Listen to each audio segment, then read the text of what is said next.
What's up? What's up? It's the Arthur Moats Experience with Deke. I'm Arthur Moats, and that's my main man, Deke. What's good, man? Man, I'm vibed out. You already know what we on. How you living, though?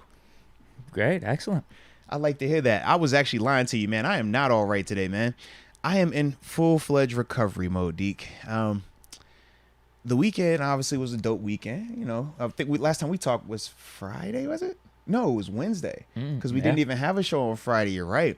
So the weekend was dope. You know, obviously was out there at Latrobe Friday and Saturday doing a couple of the shows, man. So I ran into a couple of the people out there as well, man. Shout out to the homies. So that was dope. Any name drops? The Brobarian. I want to say it was No him. Yeah, Nice. I want to say it was him. I I pulled haven't up got out to there. meet him yet. Yeah. And it was two other people that I had ran into.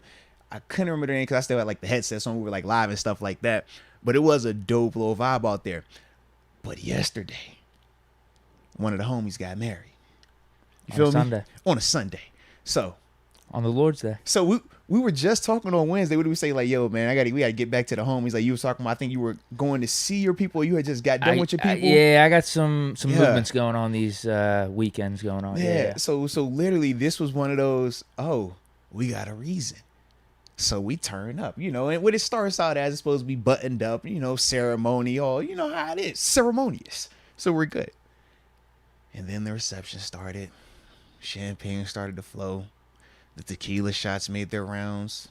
The Hennessy shots made their rounds. What brand tequila? The Douce, they had Tito's. Nice. They were doing Tito's and Classic. no, Tito's and what was the other one? Oh, Casamigos. no. They had regular Patron. I had the Casamigos when we went out afterwards. But that's what we were on. So you know, we're mixing all these different things, and you know, it's a vibe.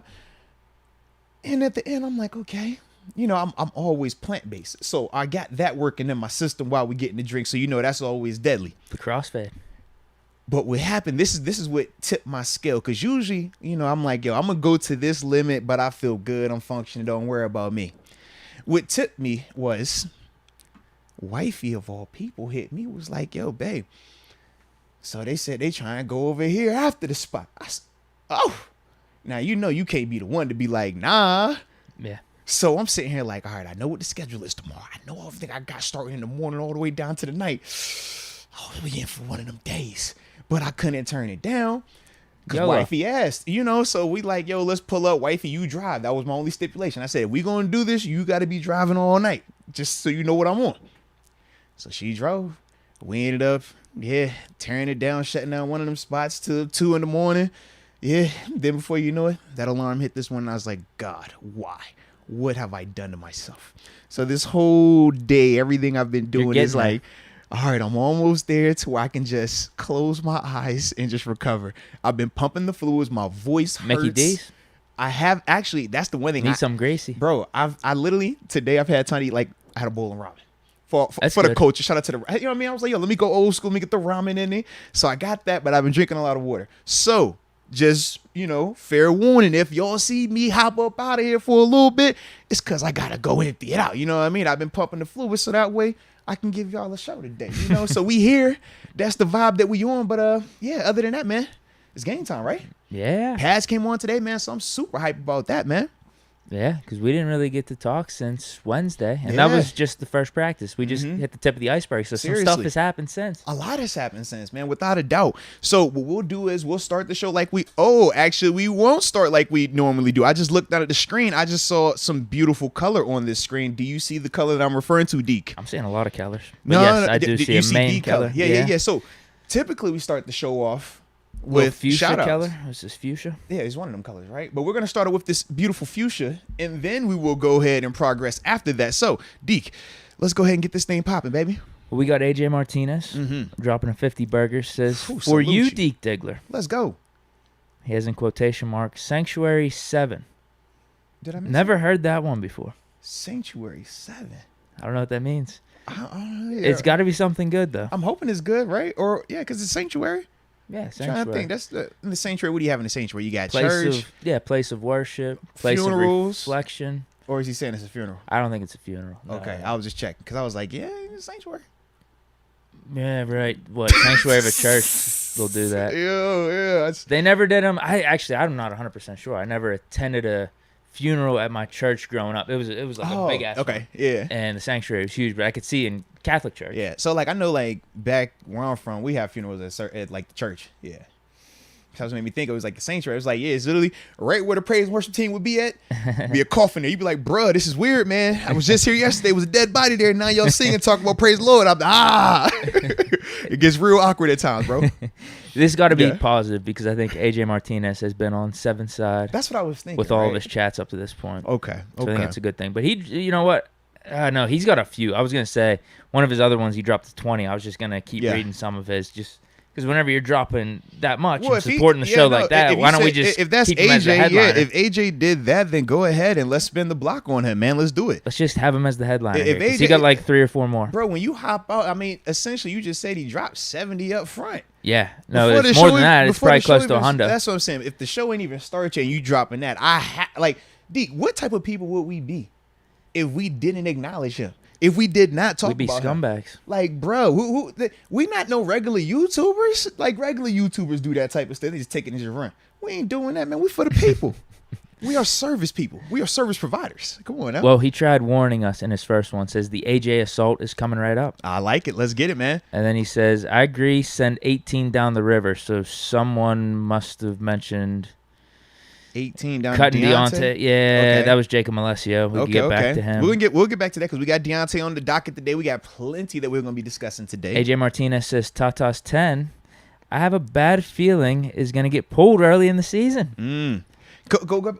How did you refer to him? Let me hear his name again, please. Tata's 10. That's a new one. I kind of like that nickname. I like that. All right. AJ Martinez says rising high, Steeler Nation. Let's go, AJ, man. Get it off your chest. What else you got to say? You got anything else you want to talk about, man? Because right now you on a heater. That is him. No, that is it. Salute you though, AJ, from the heart, bro. Like, yo, salute you again, man. I couldn't even start the show the way we like to start it because that was just top notch. AJ, we appreciate you greatly. Agreed. All right, so if you are ready, let us know. Actually, I'm talking about if you ready. We both got to be ready because we ready for the people now. So with that being said, man, salute you again, AJ. Once again, just so you know, we greatly appreciate your support. But anybody that's here, man, let us know where you are tuning in from, man, where you're watching at. Let us know. Drop it in the chat. And after that, we'll give you a big boy shout out to start the show. Oh, and Deke, I've been watching golf. I like this guy. I don't know why. Bro, I think it's his He's on a heater right now. I like his, bro, I caught him. So remember we was talking, I think it was a month ago, and I was watching golf like randomly. He was on, and he was hitting. He was killing. He was on a heater again. And bro, I don't know why. I just like his game right now, man. Back to whack wins. Yeah. I like him a lot, though, bro. I think he's a good guy to pick because he's got a nice swing because it's short. Yeah. He looks There's not too much to it, too, bro. Like, he just a chill, like his temperament, his dress. I'm like, yo, I just like his vibe, bro. How old do you think he is? I don't know how old he is. That's probably 30s. What you think? Tops? Yeah, I don't know off the top of my head. Yeah, I'd say early 30s. Like dude, 32? he's got like 4 or 5 kids already, and I think it looks like one of them's already like 10 or 11. Whoa. Yeah. All right. He's a big time family guy, I guess. He's my type of guy. Big time family guy and big time creator of families. I love the family and I love to create family, or at least practice the creation of family. So either way, we're good, man. Yeah, so what's next up for him then? Yeah.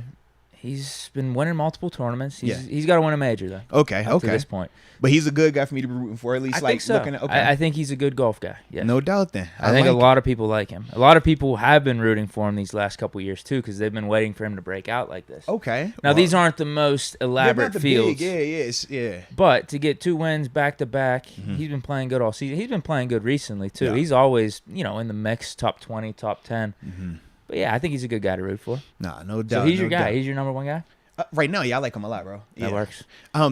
So I know we said we're going to read off where the people are tuning in from. Yeah. But AJ spent the block one more time with a 50 burger. Sure. So I'm about to say, you got him? All right. So he dropped one for me, and I guess this one's for you. He says, for the master, you are freaking awesome. Doing great work on the scene with the wife. Nah, man, come on, man. Y'all like, man, AJ, you all right with me. I don't care what nobody say. Don't nobody ever say anything bad. You my homie. Appreciate you, man. You know what? How about this one? We're going to read Damon Brown. All right, he dropped a hundo. Oh. Jeez. This is my 100 dance. I ain't never had a 100 dance before, but yeah, we do a dance for that. Yeah, this is something I don't think we've seen before. We have not seen that before. This is code red. I've never even seen that look like that. I didn't even know what that even, how we even recognize that. But double, quadruple salute you, baby. I'll try to read it my best. Man, you give him that good voice for this one, Deke. Damon Brown says, I had a ball at Steelers training camp. I met and took pictures with Coach T, Flores, TJ Watt, Heath Miller, and Art Rooney, along with many others. He was there Saturday then. He had to be there on Saturday because that's when Heath was out there when they announced the Hall of Honor class. That's dope, man. All right. Got to thank my boy Kendrell Bell for the experience. He was out there. You're right. All the way from Macon, Georgia. Yeah. What up, fellas? And Trina Steel Diva. Let's go. No, I like that, bro. Sounds like he had a great time at camp. It also sounds like man. He might have his own Steelers stories. He low-key might. We're gonna open the phone lines soon. Not today, probably not this week, just because, like I said, I know I'm gonna be out of town, so we got another wacky week. But next week, man, we definitely gonna have the phone lines back open, man, getting that thing going. And first preseason game, right? Absolutely. That weekend, Saturday so night. We got Hall of Fame game this week. Our first preseason game is next weekend. So yeah, man, we definitely gonna be opening those phone lines. Don't y'all worry. Like I said, this week just getting these schedules, making stuff work before the season gets here. That's all. But all right, now we could get to the people that have. Or no, have you read that yet? Yeah, you read that. Yeah, we're good, right? Yeah. Yeah. All right.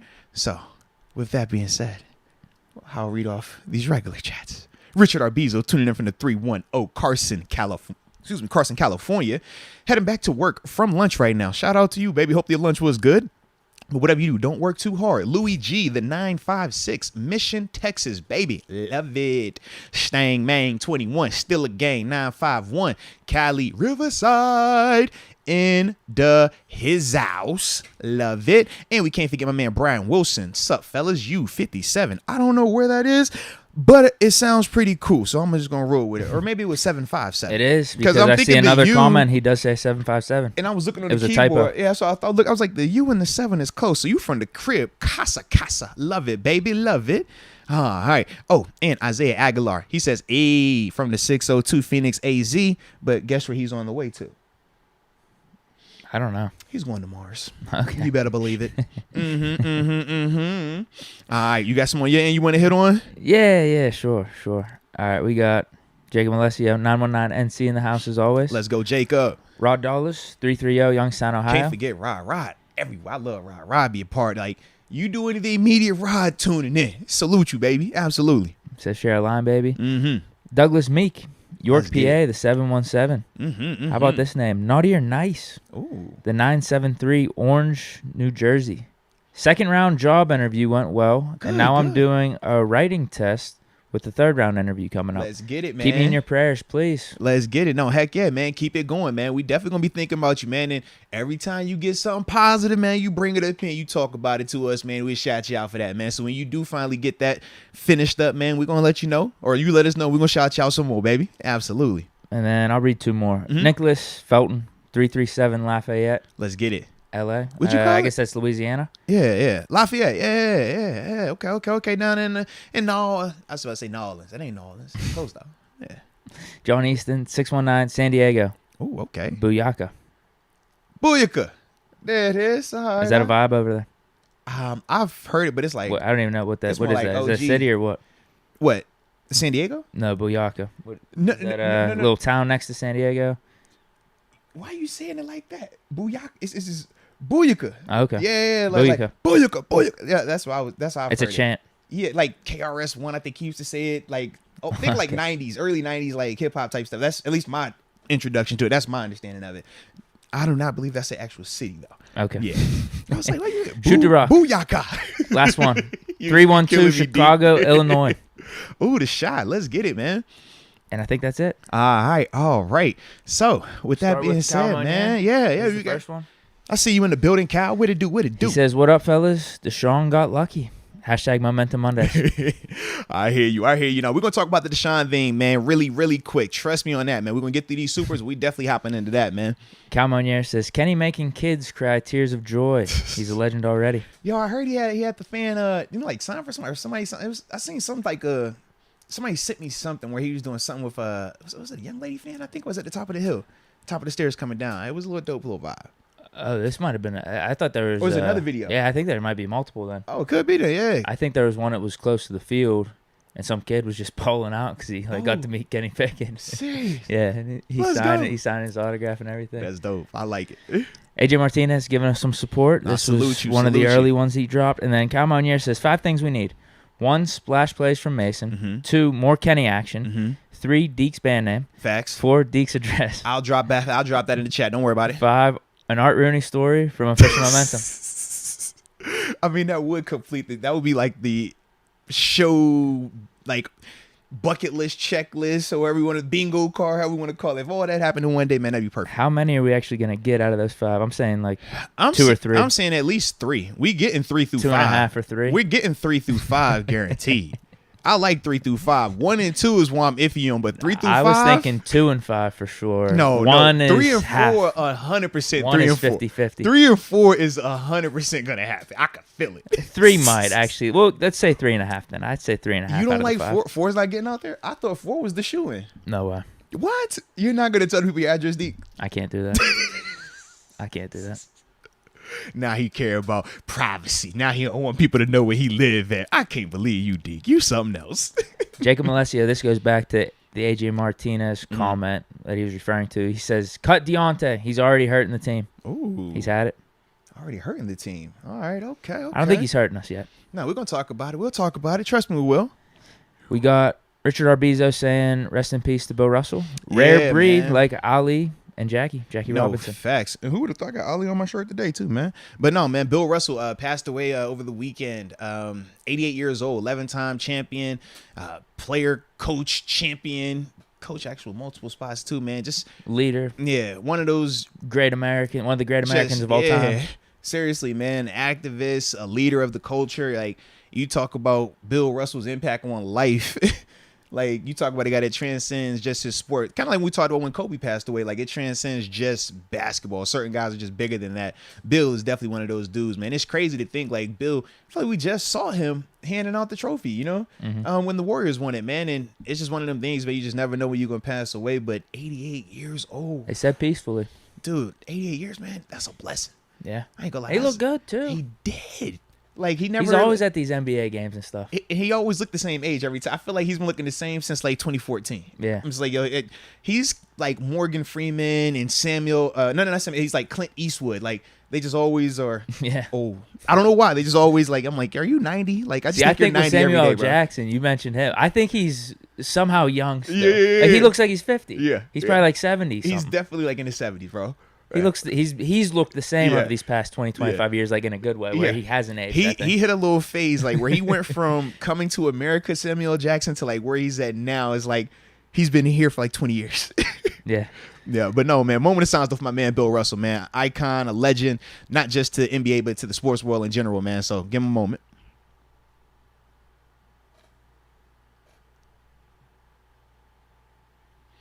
All right, R.I.P. Bill Russell, baby.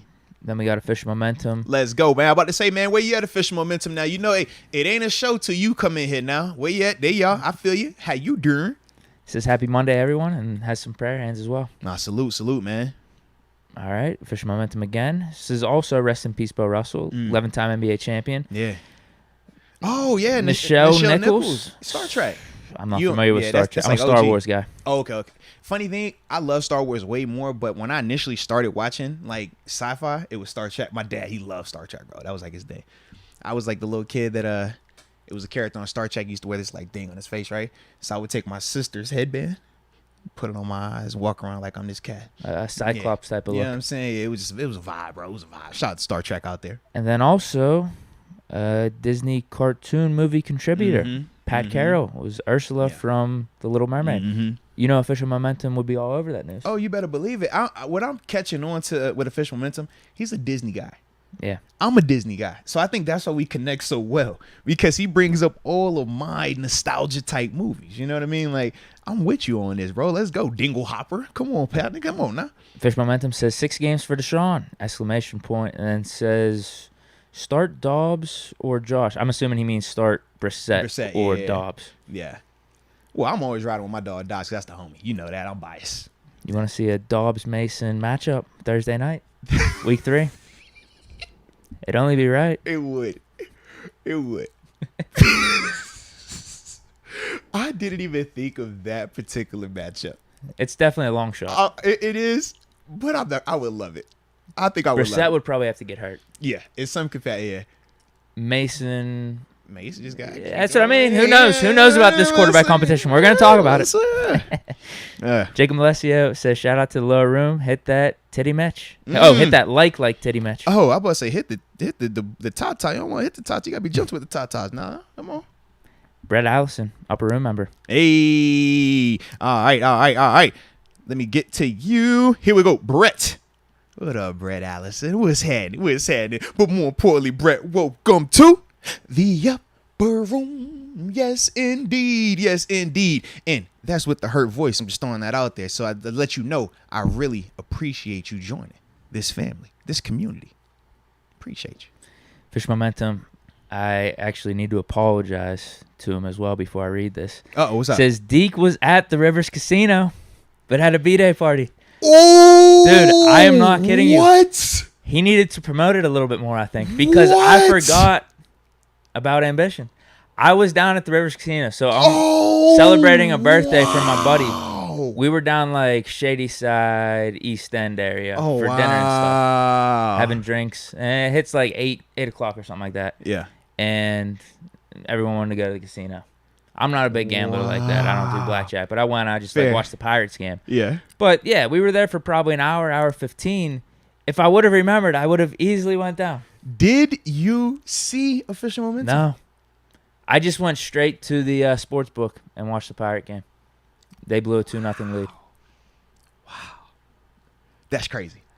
I'm sorry. I'm actually really sorry. That is crazy. I should have shut up. As much as Official Momentum has promoted, he needed to promote a little bit more. Ambition the Kid, Rivers Casino, Friday, July 29th. I was there. I was literally there. Listen. My daughters even knew about Official Momentum and the Mission the Kid being there at Rivers Casino, Friday, July 29th. They even knew about it. We was in the crib like, yeah, if I ain't have y'all with me, who knows? Maybe we'll pull up. But I'm on solo dad duty, so we ain't doing that. But, bruh, you was down there. Oh, man, that's crazy. My one buddy would be pissed, too, because I didn't remember that night. I remember the next day whenever I hopped on Twitch. So next time I see my buddy, I'm going to tell him, because he recognizes Official Momentum, too. He watches the podcast and everything. So he knows Official Momentum's a little, like, podcast celebrity, and he's always promoting Rivers Casino, Ambition, all that stuff. Bruh. So he would be pissed. He probably would have liked to show up, too. That's crazy. Oh, am I tripping or do I see another?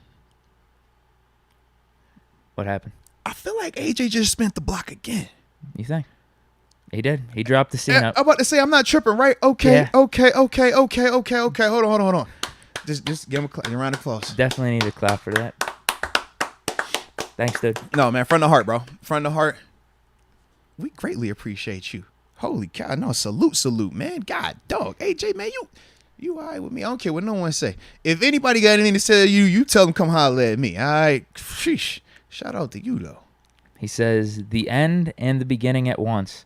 The end of a no Super Bowl season ends now. Okay. We will get 7 for 7. There it is. And rest in peace to 3. No facts. Don't let the assault interrupt the chat. Blend me in with the other. Don't let the assault interrupt the chat. Blend in me in with the other super chats. For sure. So he's being humble. He's saying, hey, man, even though I'm contributing like this, don't allow me to disrupt the chat, the flow of everything. Exactly. We understand your humility, AJ. We understand you being just an overall great guy. But it's certain things that warrant certain levels of, reaction and attention. And when you are, providing that type of support for this channel, man, for the podcast, things like that, man, we feel like that is enough of a reason to stop whatever we are doing to address that, man. So once again, I think the chat would agree too. I think they would as well. I think we're all smart around here. I would agree, right? I mean, it ain't hard to figure out, right? Jacob Alessio, back to the top here. Says, Moats, we need more space talk. Titty match? For sure. Yeah, man, I did drop a space top over the weekend. Did you drop his nickname too? I did not. I kept it really buttoned up. But it was funny because in my mind, because, like I said, it's a space talk. So I was researching heavy before. In my mind, the prerequisite. I kept saying it in my head. And I was just like, do not say that on this camera. Do not say that on this camera. Do not stop it. But yeah, the whole time in my mind, that's all I kept thinking of. And you know how it is, like when you get on your research, you know what I'm saying? Like sometimes it just get a thought that gets stuck right there, and it just So that was very hard not to do. But I would definitely give y'all more of those space talks, man. Because, I like them. They're fun, I enjoyed it, too, because you gave us some good context with the quarterback battle. No, I appreciate you, man. Come on, man. Why you see Mace doing a little good here? Yeah, just because I feel like everything has context, right? We always will. And you've been up there, too, yes, right? Yes. But you know how it goes, man. They'll throw a report on, you throw a video up. Kind of like we talked about with the, when it was like, Cam's up with the PBU, and we're like, we showed the video. I didn't think he touched it. I don't think he got that one, man. Just context. Fish Momentum says, see, the promotion doesn't stop, even though he had his Rivers Casino gig. Says, follow Ambition the Kid. The Phoenix Project is coming soon. Also here among Crazy Bones, in parentheses, Bones, Thugs, and Harmony. New album, Crazy Melodies Volume 2. Well, dude, I'm just going to be straight up, though. I need to push back on official momentum here a little bit. Okay, here we go. Hasn't this Crazy Melodies Volume 2 been kind of in the works for like half a year right now? I thought it was going to drop. I've been waiting. Listen. You can't rush perfection. All right?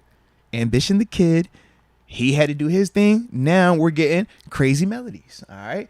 Crazy Melodies by Crazy Bone. He's just in the lab. He's creating it. It's his baby. Just let him vibe out. And official momentum is going to come up here every time until it drops. So you know what? Maybe it won't drop anytime soon. But as long as we keep getting the promotion, nobody will forget it when it does come out. I hope not. Yeah, that's the goal. I shouldn't have forgotten about him being down at Rivers Casino. Gosh. And I was actually down there. Like the fact that you were down there on that day, that's crazy. Fish Momentum says. How did you find out about you? Post on IG or something? No.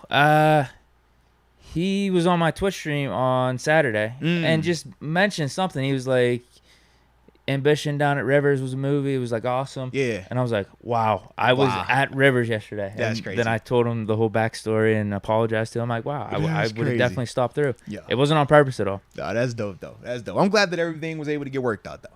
I think it's worked out. I don't know. Official Momentum might not like me anymore. He might run up on you, bro. You never know, man. Hey. He also says Mason for starting quarterback, question mark. Now, I can assure you, we get into that. That is on the docket today. Zach Miller, you know what is not sabotage? Totino's Pizza.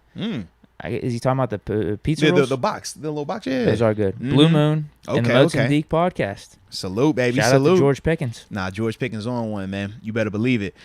I ain't gonna lie, bro. I rocks with the Totinos.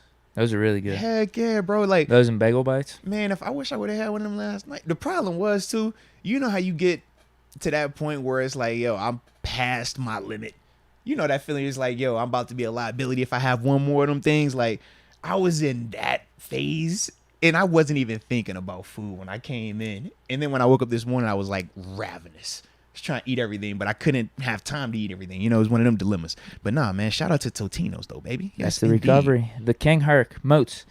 How do you think Pickens' performance affects DJ's contract conversation? Well, I guess we could talk about. Should I hit this right now? I'll briefly. I'll remember it. All right. I can write a note down. Yes, do that thing. Talk about that whenever we. Yeah, let's do that because I feel like when I start on this, it's gonna all blend in with that topic that we have later on anyway. So we will save yours, the King Herc, and when we talk about Deontay later on in the show today, I'll make sure we come back to this one and answer that for you. All right. Al Taylor says Najee got hurt today? Question mark. We're gonna find out in a little bit. Trust me. Yeah, I saw something in the tweets that I was looking through. But I say we're gonna discuss it though. We'll discuss it. Fish Momentum says Momentum Mondays. #Rooney. #Lynn Swan. #My Stories. You heard what the man said. You heard what he said. Also says prayers to James Washington. What happened to James? I guess he got hurt. Prayers up to him though. Yeah. Well, either way, enough prayer though. Absolutely. Yeah. Either way. Yeah, I'm with you. If he's hurt, I just didn't know if he got hurt. Prayer for recovery. If not, dog. Prayers for him to do the best he can down in Dallas. Except for when he's playing us. Fisher Momentum. A.J. Brown attacked the Titans over the Debo deal. I'm not going to understand that. A lot of them younger dudes, man, that Debo deal, I mean, yeah, all these deals, the Debo deal, the Terry deal, I look at all them things, and A.J. Brown, he was one of them guys that had to be, relocated to get his money. So that's the part where you're frustrated. You're like, man, all these other guys are getting paid with their team. Kyler Murray got paid with Arizona. Granted, it's a different position, but when you talk about the amount of money and the context and everything that's come out afterwards, yeah, if you're A.J. Brown, you pissed. Why wouldn't the Titans have paid you, I get he's mad, but he should be happy at the same time. I was going to say he's in a way better situation. Way better. Yeah. Eagles might actually be pretty decent this year. Their defense is going to be good. They low key. They got a bunch of offensive weapons. It's all on Jalen Hurts. Literally, that's what it is, bro. And I think he's a winner. I think he's been steadily improving, so I don't see why not. I feel better about Hurts than I do about Tua. Oh, yeah. Yeah. Definitely. I'm like, yeah, if you A.J. Brown, bro, this you all right. Trust me, you all right. Let's go, UW. It says, sup, guys, from Laramie, watching both camps. Goodell needs to appeal the ruling. 6 games is ridiculous compared to what other players have got for less. Also, trade DJ, don't cut him, and get some value. That's why I laughed that one time. Someone on the phone just said, cut his ass. It's not the Steeler way. Just get him out of here. Well, we ain't got to deal with that. Might as well get a second-round pick. Like, can we at least get a third-round worst case? Like, it's better than nothing, though. That's all I'm saying. Because you're going to cut Deontay. He's going to go out there and sign for $20 million, and you're going to be pissed. Yeah, and you have to take on his cap hit at least. Yeah, exactly, bro. Get rid of the cap hit. It's small right now because he's still on his rookie deal, but yeah, definitely at least trade if you're not going to have Deontay on the roster. Oh, I did not peep this. What's up? Are you saying what I'm saying? I'm not. We got another one. Oh, no. We're good. We're seeing the same chat? Yeah, we're good. I just realized it's going down. We can read it again. I was like, wait a minute. That was Demond. And I was like, hold on. Now we read this one. Yeah. I just didn't realize when you were reading them, I didn't realize they were out of order. I thought they was all like back to back. So when I'm getting to this part of the chat, I'm like, where are we at? I'm like, whoa, what's happening here? All right, we good. We're good. AJ Martinez says, couldn't type fast enough at the car wash. So maybe that explains some of his grammatical errors on one of his chats. We not judging you on your grammatical errors. Oh, Trust me on that. Yeah. When you're doing what you're doing, man, you could type in whatever letters you want and tell us that it means this, and we'll figure it out. Don't you sweat. Fish Momentum says Coach Tomlin on IG and has some laughing emojis. That, right? Yeah, you said he's officially up there. Blue check, right? He is. He had a pretty nice video that I enjoyed. If he keeps up with the videos that and he was explaining one of his Tomlinisms. It's not what you're capable of, it's what you're willing to do. Yeah. So he had a 1-minute video explaining it. Yeah. It's pretty cool. It's motivational. No, so he legit. should just stay with that and motivate us. Yeah, y'all getting a little locker room right there, man. He done hit us. I don't care what you're capable of. I need to know what you're willing to do, because there is a big difference between what people are capable of and what they're actually willing to do. Yeah. Fish Momentum says, hey, I got Jerome Bettis and Franco stories too. Bro, he about to have a whole roster. I'm convinced. I'm going to just start. We're going to pull up the Hall of Honor and say, hey, man, who of these guys do you have stories for? Guarantee he got over 50%. I'm feeling lucky. I think he got over 50%. He might. AJ Martinez says, smoke shows. You better believe it. Bacon Cowboy, 36 days till the NFL, 29 till College Bowl, and 68 till the NHL. Best time of the year. No facts. Facts on that, man. Oh, we got football coming up, man. It's here. We missed it. Need this, 3 days. Fish Momentum, y'all see Hamilton get cooked? I did not. Kyle Hamilton for the Ravens? I did not. Yeah, it was like an undrafted rookie. He got absolute torched. Probably a good 10, 20 yards of separation. So he was just getting lit up on Twitter. He made fun of it. He even quote tweeted and said, oh, holy shit, like I'm really getting lit up here. Yeah. Huh? That's part of it, man. It's training camp, man. You're going to win some, you're going to lose some. Just better come back out there next play, baby. Absolutely. Fish Momentum says, Ambition Live at the Baja Bar and Grill. Okay, so he's got some more coming up. I forgot he's got these August shows. There it is. 8/12 at the Hollywood Casino at the Meadows.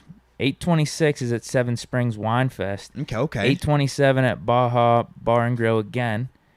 Back at the Rivers, September 9th. There it is. September 3rd. Oh, I think both days. Oh, I'm actually getting really confused here. Oh, yeah. He lost me a little bit there, too. With these dates. I read them wrong. I think Rivers is the 30th. Yeah. And Baja Bar and Grill's the 9th? That's what it is. Yeah. Yeah, I mixed them up a little bit. But he's got a heavy schedule here coming up in August and September. So look out. I see him. Jacob Alessio, can we do pros and cons to cutting Deontay, please? We'll talk about it. Trust me on this. Yeah, he's on the topic for today, man. Don't worry. We'll get to it. And we'll definitely, if you want to do it like that, we can do it like that. We ain't tripping. Rod Dollars, looking forward to being in Latrobe on Friday. Nice. Ooh, okay. Friday Night Lights, too. That'd be sick. That's going to be a vibe. Absolutely. Fish Momentum, Bill was supposed to give a speech with Dr. King. I actually did not know that. So that would have been back in the 60s, huh? Yeah. That would have been epic. 100%. Yeah. If I say anytime you're talking about like a Martin Luther King, like anything where you're a part of that, it's like, yo, that's legendary. Yeah, because that's Russell still playing in the 60s too. Mm-hmm. Fish Momentum says, I'm a Disney Cartoon Network. Let's go. And Nick Kid. Yeah, like Nickelodeon, Nick at Night. That's like, absolutely. Let's go, man. Good for him. Cartoon Network classic, man. Dexter's Laboratory was one of my faves. Okay. I got to get caught up. Okay, it's a Fish Momentum again. I got to get caught up. He says, Deke, you're forgiven. Come to Rivers again September 30th. You heard him. That could be my redemption You weekend. heard him. Kyle Wagner, thoughts on the NFL streaming they came up with? I mean, from my perspective, I like the accessibility of the games. I hate the all 22 element of it because they still haven't worked out the kinks just yet. And this is the issue that happened last year when they switched it over. Yeah. I'm an all 22 guy. So yeah, whenever that's not as available and it's not as smooth as I'm accustomed to it being, yeah, I get real apprehensive towards it, man. But in terms of the ability though to not have to have a DirecTV NFL Red Zone Sunday ticket, I like that. I think it opens up a lot more doors for people. But just me personally, from a business side and just how I like to watch the games, like, yeah, I need them to fix that, please. What about you though, man? How you feel about it? There's nothing wrong with it. It's only like what, $10? Yeah. No, what? Oh, that I don't know about that. I think the NFL Plus is like $10. Cause no, like the NFL Plus with $10 a month. Yeah, it's like if you get the Plus and then you unlock all the other stuff. That's I think a it's little pretty bit much. pricier. I think it's pretty much the same thing we have been paying for in terms of the NFL Game Pass. Yeah. It's just now you can access whatever games are in market. You can on watch your them phone. wherever. Yeah. I already got YouTube TV, so that's really not that big of a deal. Oh, It'd be nicer if they'd have games that aren't in market, but that's probably where you got to buy DirecTV. Yeah. I think they're looking to switch from DirecTV. Well, I don't know if it's this season or the next season. This is the first step to that. That's what this is. So, once again, like it gives them that ability where you don't have to be locked into a DirecTV anymore. Yeah. Yeah, they were scam artists. I mean, I did it one time. I didn't really like man. it. I didn't really like it that much. Yeah. Fish Momentum says Steelers Girl 517, AJ Martinez, and Kyle Monier. Let's go. With the prayer hands, just thanking them. And then also says them fights at Steelers camp. Oh, you need them, man. Gotta have little, aggressive negotiations. You gotta have that. I didn't even see him. Yeah. It's probably nothing. Yeah. The one that people like try Your to boy talk Josh a little Allen? about. What happened? Oh yeah, he did get a little scuffle. I like it though. Why not? It's training camp. Like if you're not fighting in training camp, man, like something wrong. Like somebody got it. You can't be happy with everybody in training camp, Deke. It's 90 guys out there. It's hot. You're away from your family. You're banging your heads on each other. Millions of dollars are on the line. You're evaluated by us, by fans. You got hecklers there. Yes. If you're not a little on edge, if you're not a little fired up, if your piss is not hot, yes, that's an issue, man. I want you testy. I want hey, don't you look over here. Like I like that energy at training camp, bro. Jacob Malesio says that was me on the phone 2 months ago. Cut Deontay. I do remember him saying that. He mentioned it in a comment that was him, and I completely forgot. Thanks for reminding me. Hi. Fish Momentum. Moats and Deke, come meet Ambition at the Rivers Casino. You heard him. You heard him. Also says, you'll ever drink them bottles? I did. I always drink, though. But it wasn't getting me drunk. That's the only problem. You know? You still have mine? No, I drank. Well, actually, I didn't drink all yours. The kids were drinking yours. Damn. I was drinking mine. The kids drank yours. It's set there. You know how it go, Deke. I'm gonna leave it out here. If you get it, you get it. If you don't, then we're gonna go ahead and kind of like the fireball. Remember the fireball was like, all right, we'll leave it. You get it next time. Oh, that thing got consumed. I'm just rather me than it go to waste. That's how I look at it. We got an upper room member. I'll let you take that sip. Read a couple of these more super chats to get back to that. Yes. Fish Momentum says, Moats, you check your email inbox. Dude, I totally did. I totally meant this. Yes, I definitely meant to respond to you. I remember reading everything. I thought I typed it up. My bad. You had a busy weekend. Yeah, it was all over the place. But no, for a fact, I definitely read it, typed it up. Yes, I got you. I will talk about it. We'll talk. Farron Bradford says, shout out to Mike T on the gram. Jen Con? General manager. That's maybe what he means. General Con? General manager Con? That sounds like... like one of the emperors in China or something like that? I was like, General Khan. I'm waiting on the order water drop. Like, what's about to happen here? Yeah. He said, our SM presence. Oh. I wonder if that's real. Up in our social media presence. Okay, it could be. Did it could be. Omar Khan say that to Tomlin? It definitely could be. Gave him the suggestion. Yeah. Kyle Wagner says the DirecTV contract is about to end. Thank the Lord. And that is it for the super chats, and it's just that upper room member. All right. So first up room, Brighton Barnes. Shout out to you, Brighton Barnes, and welcome to the upper room. Yes, indeed. Yes, indeed, baby. And we greatly appreciate you joining this wonderful community, man. As you can see, we are a little bit of a motley crew. We like to research a lot, but more importantly, we like to have fun. All right. So, welcome to the party. All right. First topic, man, we're gonna hop right into this thing, man. Deshaun Watson, right? So, obviously, the big news that came out was that he was going to get suspended for 6 games. He's completed all of the arbitration with the independent retired federal judge. She reviewed all the information, all of the interviews, the testimonies, conducted everything that the previous 2 grand juries had did. And in her findings, the thing that she said was, or the reason why she recommended 6 games, she said that it wasn't enough information or evidence for it to warrant anything longer than that, whether it be 1 year indefinite, which is what the NFL initially had asked for. So technically this is the 3rd set of, judicial, because we were talking about the 2 grand juries in Texas, and now this being a retired federal judge. It's essentially 3, different variations of our judicial system, due process playing out. And once again, the information was that it wasn't enough to say that he did anything definitively illegal. Not necessarily was it scummy or good guy, bad guy, things like that, but illegal, criminal. Still is no information. So with the recommendation being 6 games, even prior to that information being made available to all of us, the NFLPA and Deshaun Watson had said even before anything came out that they're not even going to appeal the decision. To me, at first, when I saw that, I was surprised. I'm like, man, y'all playing with fire. I know how the NFL works. They get janky when it comes to suspensions, when it comes to fines and things like that. So on the front end, before you even know what the decision is going to be, to say that, I'm like, man, you must really feel like confident in your case. You must really feel strong about your innocence, about you not doing something illegal, not wrong, illegal. There is a difference, right? So obviously when we get the reports that it's just 6 games, my initial reaction was, I understand the 6. I respect it, but I hate it, but I like it. And I'll tell you my emotions and why they're like that.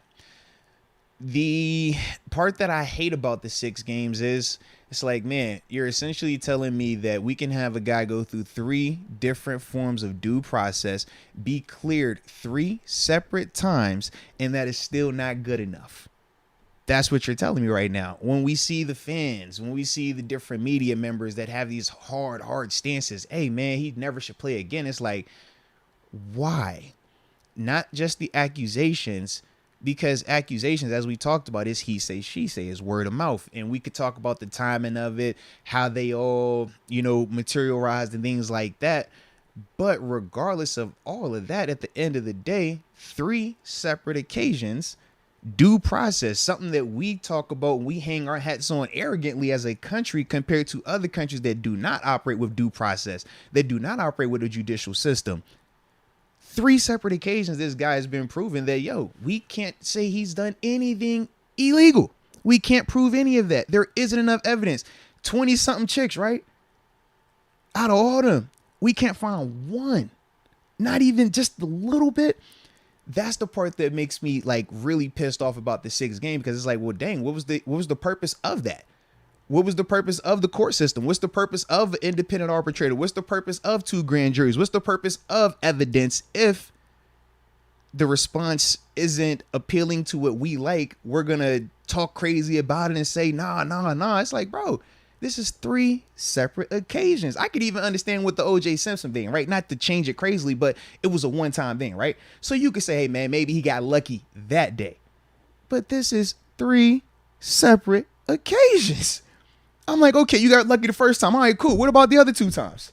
All right, it was 2 grand juries. Well, this was not a grand jury. It's an independent person. Like, and that's the part where, like I said, I hate that part, right? The part that I do like is with the 6 games in terms of when you're talking about what it does optics wise.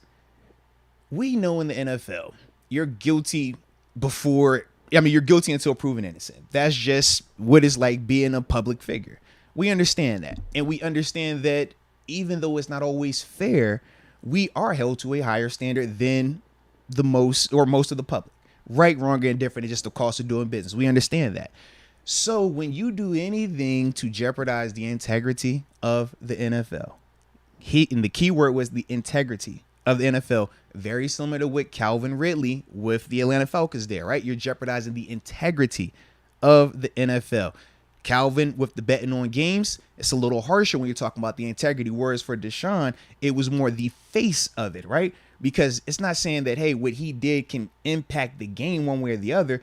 But if the representation of the NFL players is, oh, this guy is doing whatever with these women, or that's the allegation, it just doesn't look good. You got media having to talk about this now. This is a topic of discussion. It's been for how long? Yeah. It's been a year and a half. And we know this is a touchy subject, regardless of if you got daughters, a wife, a sister. Like, we know this is just, it's nasty to really have to go into this.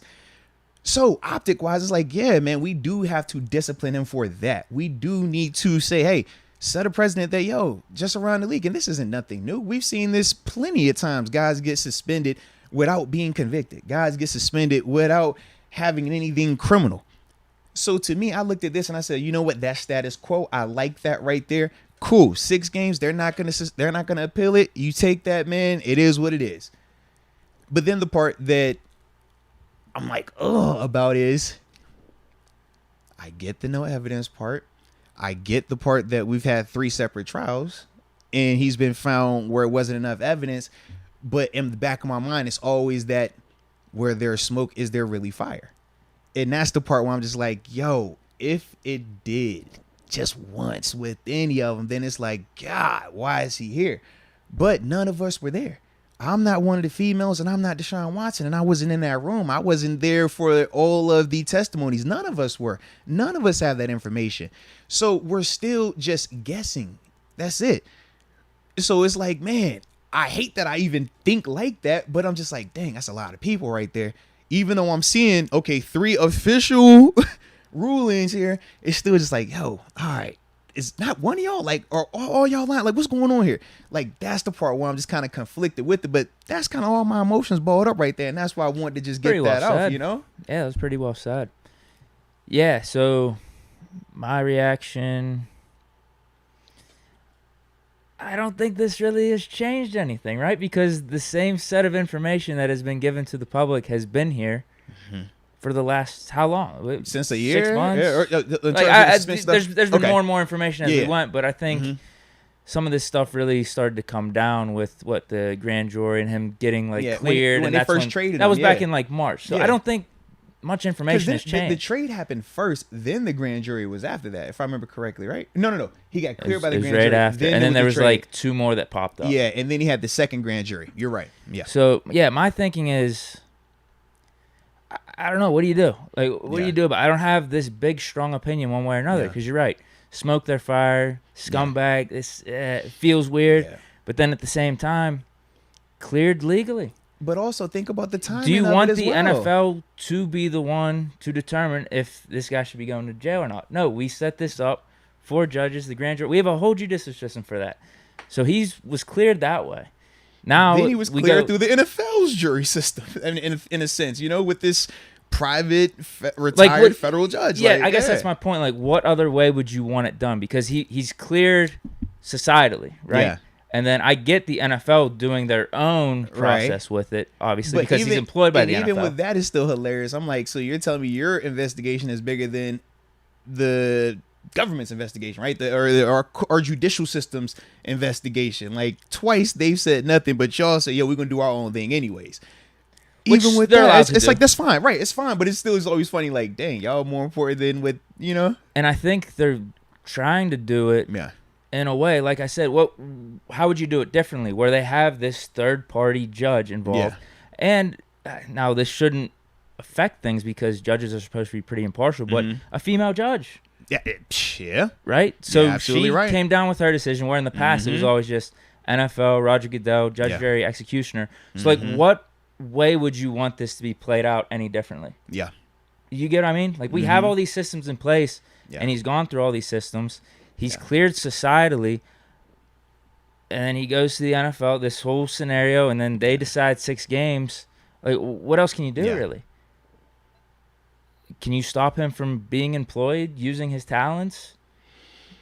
I just don't get it. I really don't, man. And like I said, you could still feel weird about it because there is a lot going on here. It is, but it's like you said, where do you draw that line? Where does the government not matter, or not even? I don't even want to say government. Where does our judicial system not matter in terms of when we decide public opinion this guy is guilty? And I just think about how many people we've seen be falsely accused for plenty of things. And we make them guilty in the court of public. In the court of public perception and court of public opinion. They're like, oh, they're guilty, guilty, guilty. Details come out, and then it's like, nah, he's not guilty. They're not guilty. Never no apology, never anything. It's always, well, what about? Well, what about? Well, with this, this, and this, and it's like, dude, this is 3 different times this man has had his life on the line. 3 different times he's had to go out here and prove his innocence. Like, at what point is enough enough? At what point do we say, bro, there can't be anything? Like, god dang, how many times we look at, like, how many times we gonna look at the same thing, the same amount of information, all these different, like, if there's nothing there, there's nothing there. And that's kind of like how I take it with this. It's frustrating though because of everything that goes into this situation, you know? I think the thing people are most upset about is the whole Josh Gordon getting suspended multiple years for weed. Now that ruling has changed a little bit now, too. Different. Those are different policies. It's like, because I've seen people bring up, well, Calvin really got suspended a year, so gambling is more important, is worse than raping. It's like, bro, that's not accurate. You're saying foolish stuff. Calvin really, what he was doing could potentially jeopardize the brand of the NFL. When you talk about and it's directly related to the game. Absolutely. When you talk about, if you have to ask yourself, hey, are they really playing to win, or are they playing to tank? Are they cheating right here? Are they trying to get up out of it? Are they point shaving? That would kill the NFL. You can't have that. That's why the NFL reacted how they did.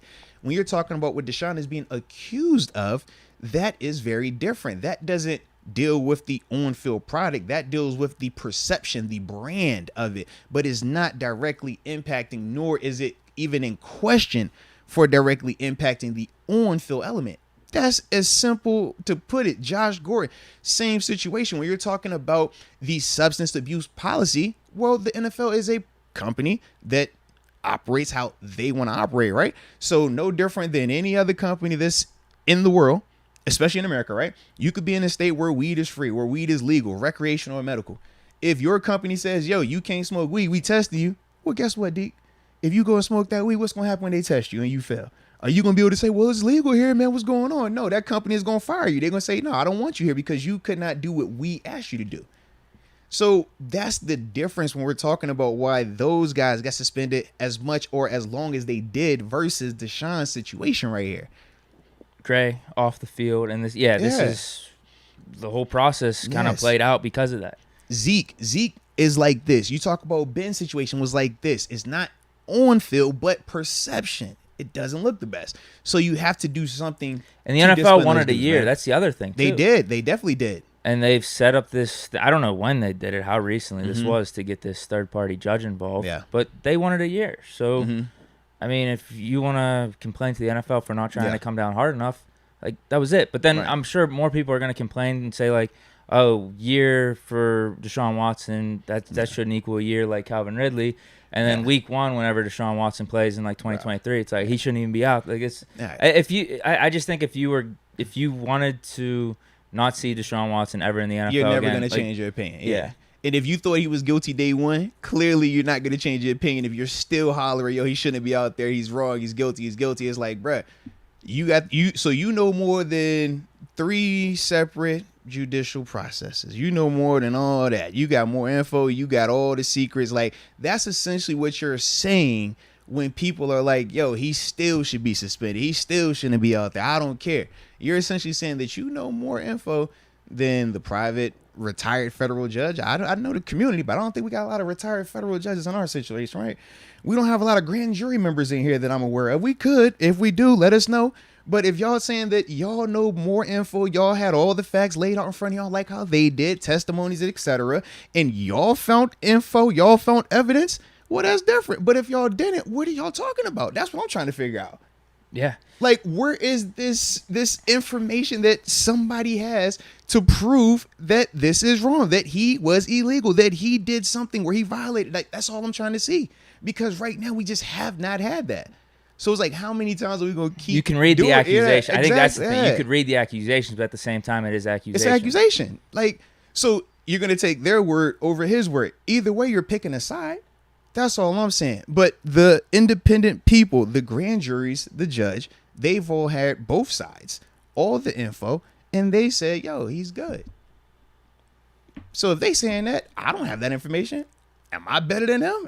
Do I know more than the 2 grand juries in the federal? Deke, do you know more than 2 grand juries in the federal judge? Do I know anyone? Do you know more than them? I mean, I don't know more than what they know about this particular case. So that's why for me, not even this particular case, just probably in general, any of these cases that they're given. So I'm like, yo, it's not my career. If that's what they're doing, they're the specialists, right? It's like, yo, when you want to hear Steelers content, where they come to us, right? We the specialists. Number one. Exactly. It's simple. So when you want to know about that, hey, I'm going to listen to the specialists. They have the info. They're privy to stuff that we're not.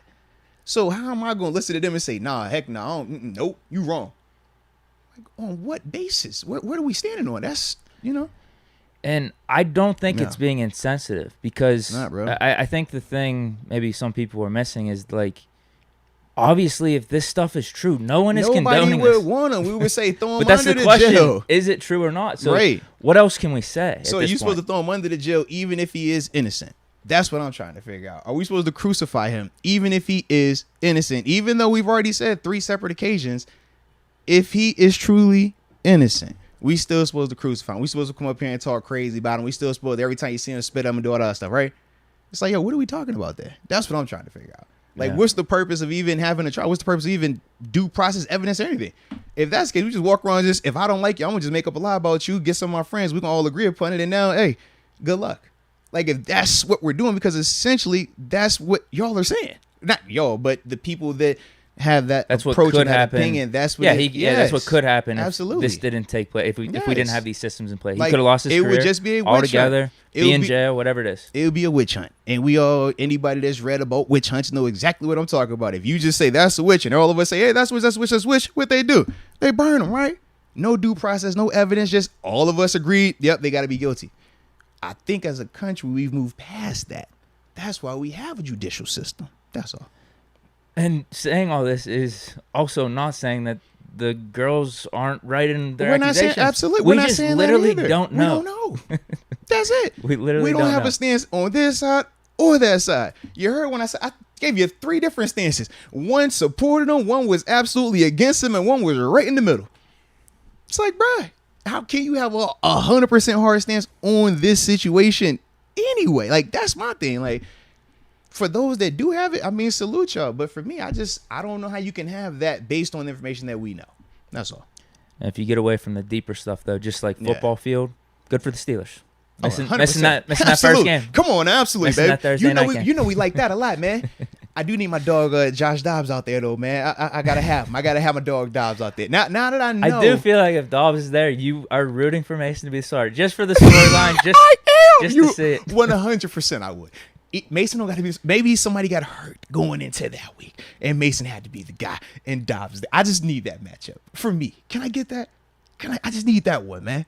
Yeah, if Dobbs is starting, though, Dobbs has to be starting. No, it's got to be Dobbs. It's got to be Dobbs starting. Yeah. Because for us, then I just want the best QB out there. Right. But for that storyline in particular, for that game, Mason going back Thursday night, I need it. Back to the scene of the crime. But this time with Larry, come on, man. True. Yeah. We need this one. He got help this time. He converted Larry. He got help this time. Hey, Dobbs, don't turn your back. You know what I'm saying? Like, oh, man, that'd be so dope, and bro. the Mason Dobbs chick relationship that was going on behind the scenes. You're right. Ramon Foster talked a little bit about it a couple weeks ago, but that's been out there. Yeah. I think it was reported in like TMZ or some of these gossip blogs that I forget what order it was. Stars, I don't remember what order it was. I don't know who dated the chick first. I thought it was Dobbs first, then Mason. Ooh. I thought it was, but apparently I ain't gonna get into it. I know about it, but you might not too much. Yeah. I ain't getting into it. Yo, Why did we get this brought up? Why'd you bring up the oh man? Oh, we were talking Dobbs versus Mason. That's part of the storyline. Now I'm literally thinking about everything. Like, yeah, I ain't going. Yeah, we ain't going at all. That one. Yeah. I love that storyline. No, we need that. We need that.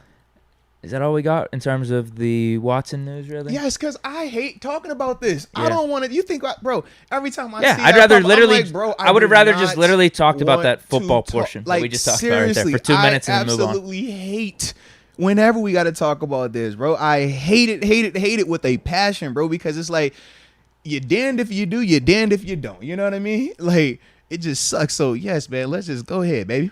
All right. Yeah, because I think we provided like a bunch of the context, the layers to it and stuff, but the root of everything, where we got to the end of it, was just like we don't know. Like, we don't know. We haven't known this whole time. And he was cleared legally, and then went through this whole NFL process. Yes. The NFL wanted him for the year. They wanted to come down hard on him, but this independent judge said 6 games. So like, what other process are you recommending? Bruh, like, put him on tie him up to the wall and stone him, and if he says he did it, then he was guilty. Is that what we're looking for? Like, that's what's like. We're going, hey, put him on the cross, hang him up like Jesus, and then do it. Like, I'm just trying to figure out what approach do we want to go with. Yeah. So, all right. I'm good on that, man. Where we want to go now? All right, man. Let's see if we got any supers that just popped in, and then after that, man, we will go to this next topic, which is a fun one because we talking about training camp. Yeah, I know. Okay. I'm at AJ Martinez. All right. Which one are you on? Talking about God blessing. God bless. All right, I think I got a couple in front of you. All right, so I got Loso Scotty. He's going. Oh, this is back to the Watson thing. He says, talking about the Texans. He says they tried to frame Watson, smear campaign at its finest. Yeah, that is a concept that a lot of people, or not a lot of people, but a good amount of people have talked about. The timing was interesting. Yeah, because as soon as he brought up that he did not want to remain with the Texans or part of the organization, that is literally when all of these allegations started to come out. The lawyers connected with the team. Absolutely. So it just, that part in its own right, a lot of people like to overlook. Well, even the Texans have been dealing with some stuff too. Yeah. So, but it's like they wanted to, like, people overlook that element of it as well. And it's just, the whole situation just seems janky. Like, the timing of everything is just janky. Like, it don't add up to me, but it is what it is. Right. All right, next one we had was Farron Bradford. Shout out to Farron, man. What up, though? He says, how do y'all see us keeping balance on offense? George Pickens' practice habits at Georgia are translating, and we got 2 other wide receivers who can go for 1,000 yards easily. Haven't even mentioned Calvin Austin, Najee Harris, and Pat Freiermuth. In terms of keeping the balance on offense, right now, yeah, we're getting super excited. We know this. We do feel like we have playmakers, right? Outside, we know we have a playmaker in the backfield, etc. The only thing that I would say is, I'm trying to think how to explain it. All of these guys are going to play well at some part during the season, right? All of these guys are going to be on at some part during the season. But the likelihood of all of them going off in the same games, that's the part where it just typically doesn't happen. So the balance kind of will correct itself in a sense. Like, it might be a game where Chase is going off, and it's like, yo, we're feeding him. It might be a game where it's Pat going off, we're feeding him. It might be a Najee game. Like, I just think when you have the weapons like we have currently on paper, you're going to be able to just organically let it happen. I don't think you have to go in and predetermine, because also their personalities are different. It's not like when AB was here and it was like, yo, AB has to get X amount of targets, otherwise he's going to be upset. Now, granted, when you're doing what he does with those targets, I don't care. Give him the targets he needs. You know what I mean? But these guys, they're not going to have that temperament. So you're not going to have to force feed anybody. You're not going to say, hey, I got to get this guy his touches early, otherwise he's going to be upset. Najee doesn't have that temperament. You don't have to feel like, yo, if I don't give Najee, 4 or 5 touches in the first 15 plays, he's going to check out on me. You don't have to deal with that. So I think, like I said, man, in terms of the balance on this offense, I think it will just happen organically, game by game, man. I'm with you on that. Yep. And then the last one that I had. Oh, no. Now I caught up. Yeah, we're AJ Martinez now, right? It says, God bless all the children in the world. No, facts, man. Can never have enough blessings for the children, man. Love the kids. Loso Scotty, allegations only came after he asked for a trade. That is actual factuals, man. That is actual factuals. AJ Martinez says, shout out to my son, Tony Martinez, just because. Hey, let's go, man. Absolutely. Fish Momentum says, Pete Carroll said Kyler Murray may have COVID. What? What? Why is Pete Carroll talking about Kyler Murray? I need to look this up. Yeah, check that real quick, man. You do that, I'm getting these freaky bots out, man. They over here trying to sell something that we ain't looking for right now, Deke. You know what I mean? Why would he be talking about Kyler Murray? I don't know about that one. That's pretty funny, though. Oh, did they have a cross practice? Oh. Kyler Murray, Pete Carroll hit with COVID-19 at training camp. Huh. Both Seattle Seahawks, Arizona Cardinals were hit with a worrying COVID-19 update on Monday.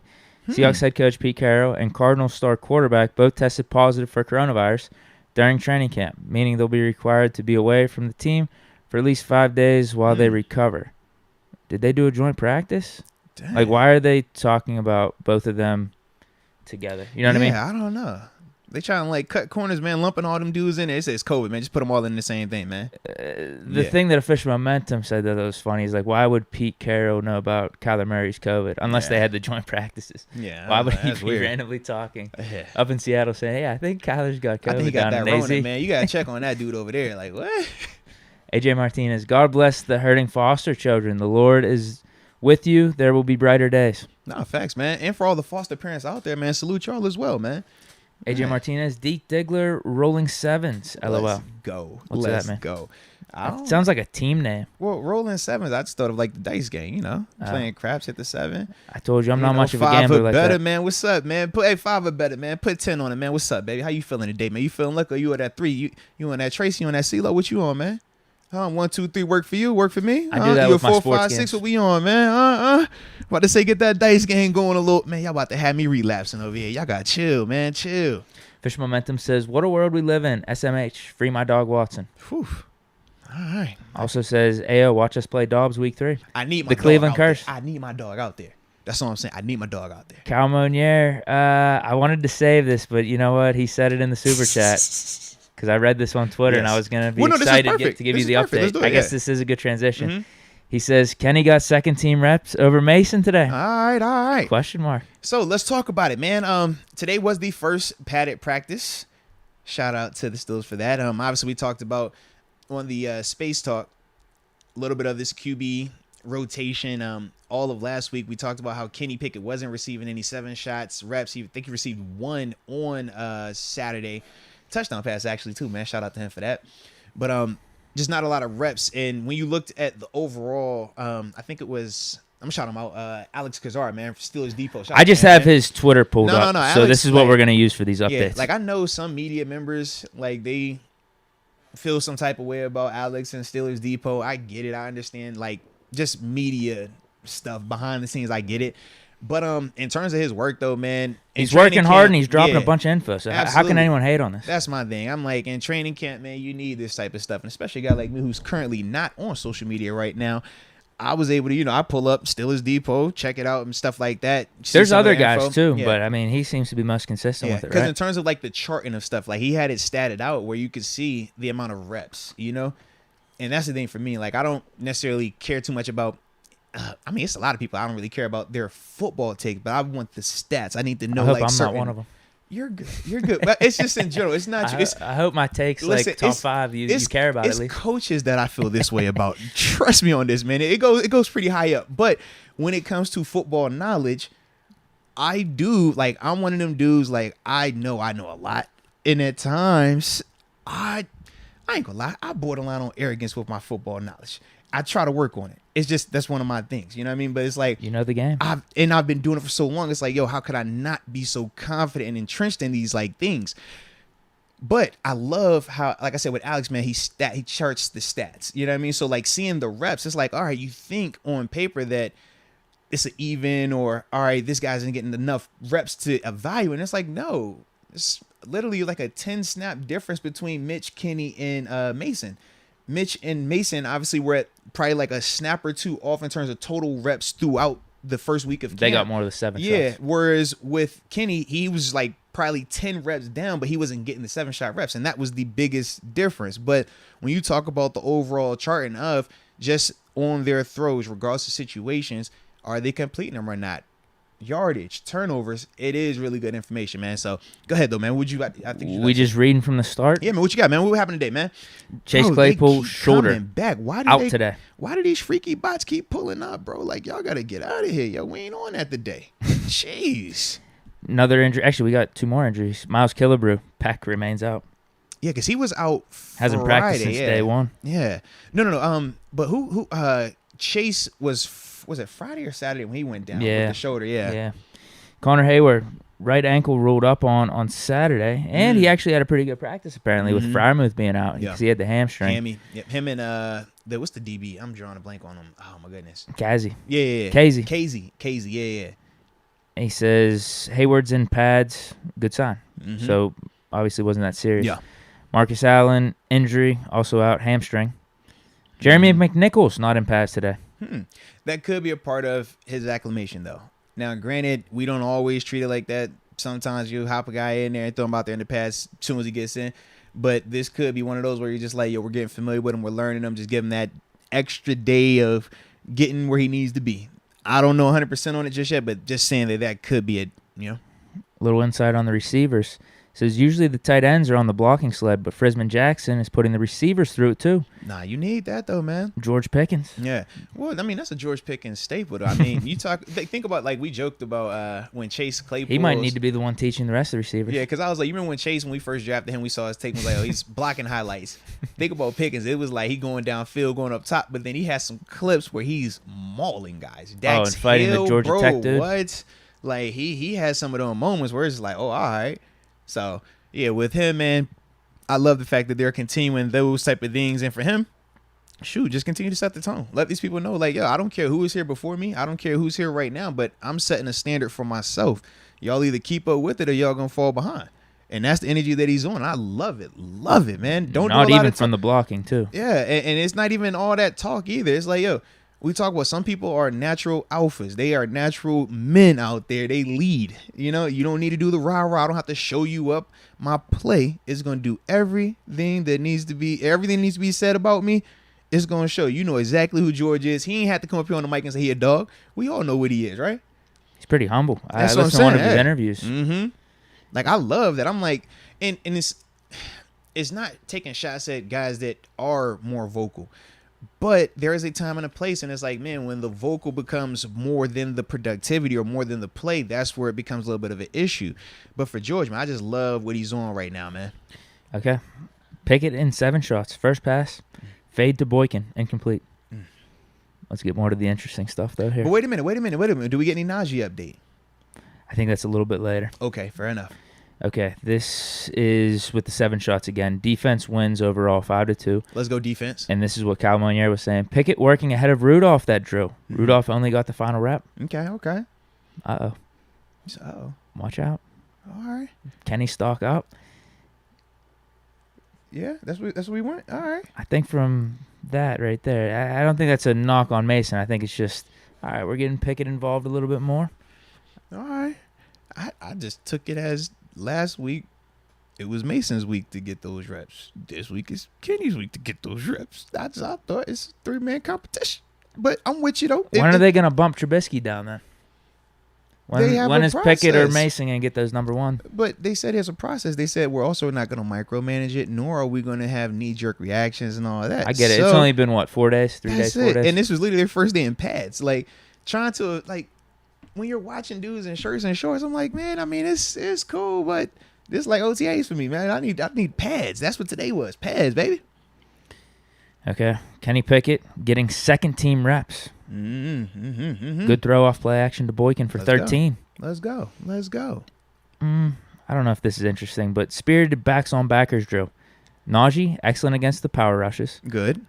Jaylen Warren and Delonte Scott, stars of the session. Ooh, that means they was blocking them inside guys. Miles Jack ran over Derek Watt, 1 rep. That's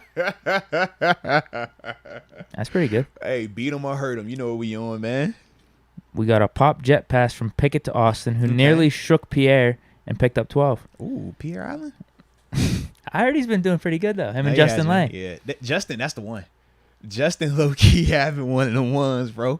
I don't know what's going on, but he's on one right now, man. He's showing his talent. Like low-key, he's on one. Hey, what about this one, though? He's got a couple tweets on Mark Robinson, and I've been hearing some good things about him early on, too. Mark Robinson, big stick on Jaylen Warren for a short game. Nice. Tomlin is impressed. And Kozor also says, man, I know it's early, but Robinson has stuck out.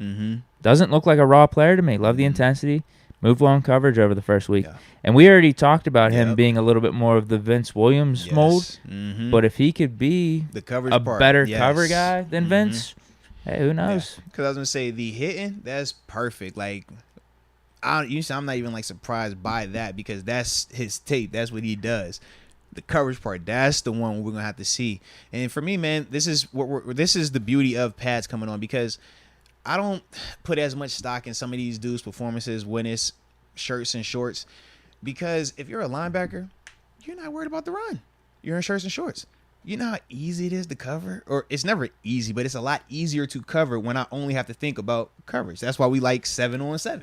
It's like, hey, I ain't got to worry about no run. I don't have to worry about no play action. I ain't got to worry about no guard coming up on me. None of that. But when you put these pads on and now it's a legit team set and now you got to worry about is this play action.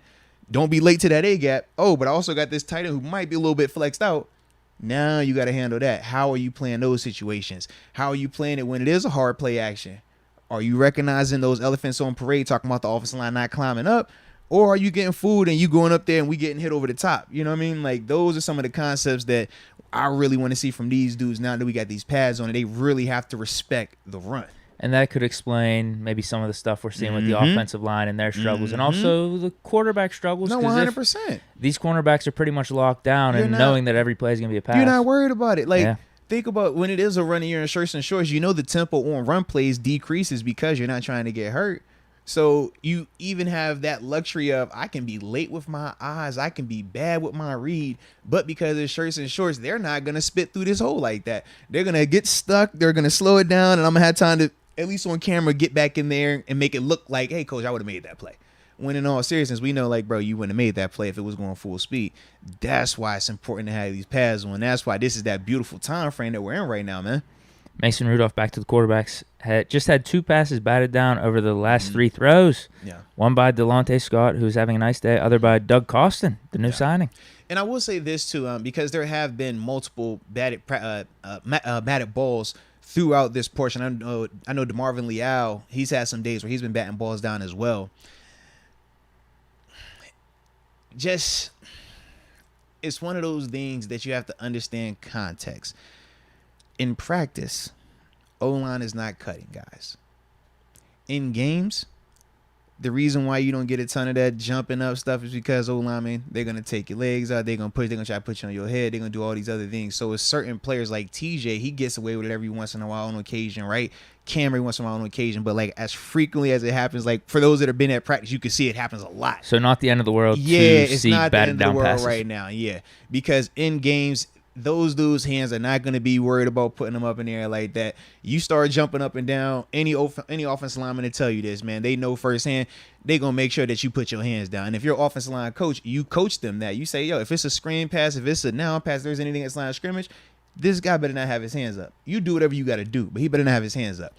So don't be alarmed by that. Yeah. Big Mitch with a really good rep. Boot left. Cody White in the flat is covered. Hit Anthony Miller, that former Bears connection on the crosser for 15. Let's go. Good Shout out to the mobility right there. All right. Oh, speaking of mobility, the RPO. Kenny Pickett with a zippy throw on the slant to Gunner, who holds on despite a hard collision with Trey Norwood. I'm telling you, Trey Norwood could lay the wood. He had that one big hit against DK Metcalf, surprisingly. Why is it be surprising? He's small. He ain't small. I mean, he's compared to Edmonds and Minka, he is a little guy. Yeah, but he don't look like he don't have a little frame. That's what I'm saying. Like he's still filled out, man. Yeah. He must have been working in the offseason. Yeah, man. He a little rocked up, you know. This is where the news gets bad. Najee Harris may have tweaked something on the first run of the day. He's now walking off the side with trainer John Norwig. Wig. Harris slipped on the first play, has walked around and got at least one more team rep, so it seems minor. Okay. Something to note. I just sit his ass down. I don't need to see him anymore. That's my whole temperament. When they were talking about him going out there to practice today, I'm like, bro, I don't want to see Najee take a practice rep. Don't need to see him in preseason. I don't want you touching him. Treat him. I couldn't remember if we had this talk on air or not, but me, Vince, and TG, we was talking about how when L. Bell was going back-to-back 400 touches, and that training camp following that first 400 touch season, we like, bro, if anybody out here hits this man, you a fool, bro. You know what this dude's about to endure in the season. You know what he just got done. You know how valuable he is. He don't need to prove anything to us out here. Do not hit that man. And that's how I feel about Najee. Man, don't have that man out there. Najee, you're on the L Bell, and yeah, you're on that treatment. Go into that side, Phil. Run your gassers. Make sure you in shape. All right? That's what you're going to be doing. When we go back to any of these shirts and shorts practices, get your reps. But I don't need you out there right now because we know, is him getting a rep in this training camp period more significant than Najee being available for us 100% of the season, 100% healthy as well? Like, that's the reality of it. What should he do, though? Because there were some concerns. And you saw it the first week or two. Le'Veon came back after sitting out training camp. A little rust, right? Yeah. Should we just deal with that? To me, I think you deal with it because even L. Bell's rust in those first two games, he still was a productive player. He still was helping us in a major way. The biggest thing was his cardio. It was just him getting back to his game shape, which is different. And this is still one of the best conditioned athletes I'd ever seen. It's always going to be a little bit of a curve there. But he was more valuable to us week one than he was for any of them training camps. And with Najee, I feel the same way. Now, this is a different thing for Najee to deal with. I'm not sure at Alabama, from what I've heard, Nick Saban wasn't giving dudes time off in camp. In fact, they say training camp was harder than the games most of the time. That's what the 70s Steelers say, too. Yeah, they said the training camp was way worse. It's like, yo, practicing against each other way worse because you going against all the top guys. You a 5-star. You a 5-star. You about to be a top draft pick. You a top draft. So it was like, that's worse. So I'm like, now this is different for you. Longer season, but because of the season and how it is shaped, we have to take care of you during this time of year. So if you're Najee, you have to understand that, yes, we're trying to help you.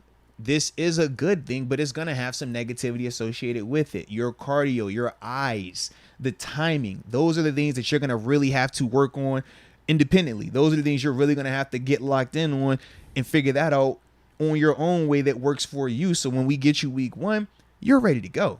That's the conversation that you have with Najee, from my perspective at least, man. How about this one? He's been getting some good buzz. Dan Moore. Let's get it. Toss left to McFarland. Dan Moore out in space pulling and just put Cam Sutton on his butt. Ooh, hey now. I like Dan Moore. Let's go. Underrated guy on the defensive line. Carlos Davis. Flashing quick first step and hand use. Beat LeGlue twice on offensive line. Yeah, defensive line. I guess that's a drill or something. O-line, D-line. Man, they were a little upset with him coming into Saturday. He was a part of the little fisticuffs that was going on out there. They said he can't help himself. They said dudes was rumbling. He come off the sideline, laid his set, get in on that thing. Like, bruh. Hit the young boy, the tackle from Duquesne, Jake. Good thing Bugs wasn't out there. I was like, yo, what the heck? They said, yeah, man, they got the rumbling. He ain't even in the fight. He comes sprinting across the field to hit dude. I said, yep, that sounds about right. I like it. And it's looking like we're getting some Boz news as well, man. I'm seeing some chirps about the extension. Not sure how official that is just yet, but check it. If you get a chance, definitely check that. I will, but I'll give you that update on James Washington. Yes, please. So that was the last of the training camp stuff, at least on Kazora's Twitter. I don't know if you want me to check out someone else's. I think that was some good info. We're good for right now. But here's the Cowboys news with James Washington.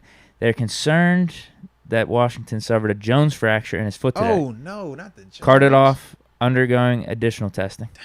Yeah, I don't like them Jones. What's that? It's not like Liz Frank, but still serious. You know what I mean? Like, you start getting those type of things, man. They gonna plate you. You know what I mean? And it's just, it's not good for business. Dude can't catch a break. It's not good for business at all, bro. Seriously. All right. Steelers have come to agreement with Chris Boswell on a 4-year extension. Boz. Breaking news. The Wizard of Boz. The Wizard of Boz.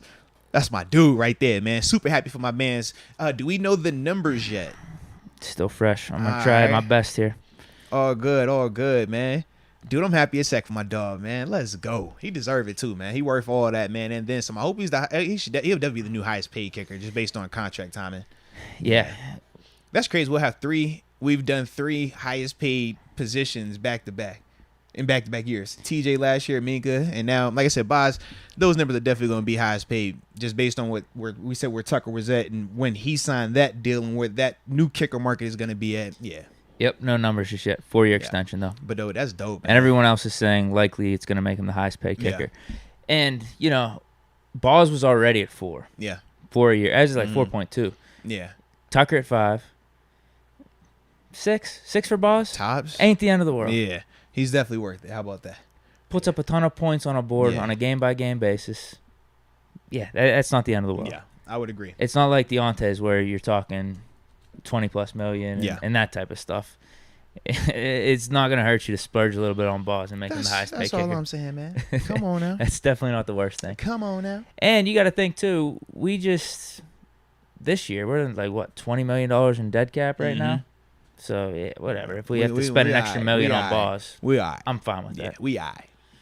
I have no doubt that he's going to be on the same trajectory he's been on. Nah, but that's dope, though, man. 4-year deal, man. So, yeah, he going to retire here, baby. That's how it's supposed to be, man. Rock out, baby.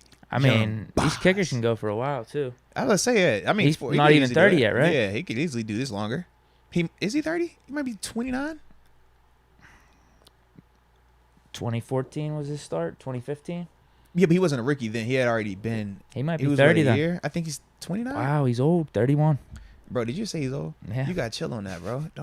I'm almost there, too. Don't do that, man. I'm almost saying 30. Nah, bro. We was outside last night, bro. We turned up and we got up first thing this morning, bro. We ain't old. I burn it on both ends. That's why I always love when they be like, oh, man, you feeling it? I'm like, bro, feeling it? You realize I went to bed at 3, was up at 7? We on. What? Burning on both ends. Rockstar lifestyle. Mike don't make it. All right? That's how we on, man. So, yeah, man. 30's new 20. That's what they said last night. I felt nice last night, bro. Felt real nice. That's good. I might need to just re-up. I might just keep going. You never know. Is there anything else we got to hit on here? I think that is it, bruh. What? These freaky bots, bruh. They keep pulling up. It is crazy. I don't know, Deke. I think you summoned them today. I don't know what you was talking about earlier, man, but for some reason they feeling real welcomed all of a sudden, Deke. Yo, you got to chill, bro. That's all I'm saying, man. It's too many of them in here too frequently. I'm reporting, removing, banning, like, bruh. There are new ones every time? It's new one every time, bro. I'm like, Deke, I don't know who or what you were doing, bro. I turned my back for full transparency. We had everything set up. My workstation was here. I went to the restroom. I come back, freaky bots on the table. I don't know what Deke did to my computer. I'm just throwing it out there. I don't know what he did. All right, Deke, if you wanna confess and get it off your chest what you did to the computer to get these type of individuals joining, we don't discriminate. We just don't promote that type of content. You know. So, yeah, Deke, could you please refrain from whatever you were searching on my computer? Could you refrain from doing that? You don't got to worry about me. Are you sure? It wasn't me. Are you sure? Because I don't feel too good. Like, you going to make me put a camera in here so next time I leave, I can just see what's going on, bro. Because they weren't up here when I was in here. I left, I come back, and they freaky bots after freaky bots after freaky bots. Like, come on now. And for the podcast-only people, the listeners in the chat, we get hacked at times, it seems like, by these, like, adult entertainment sites. That's a nice way to put it.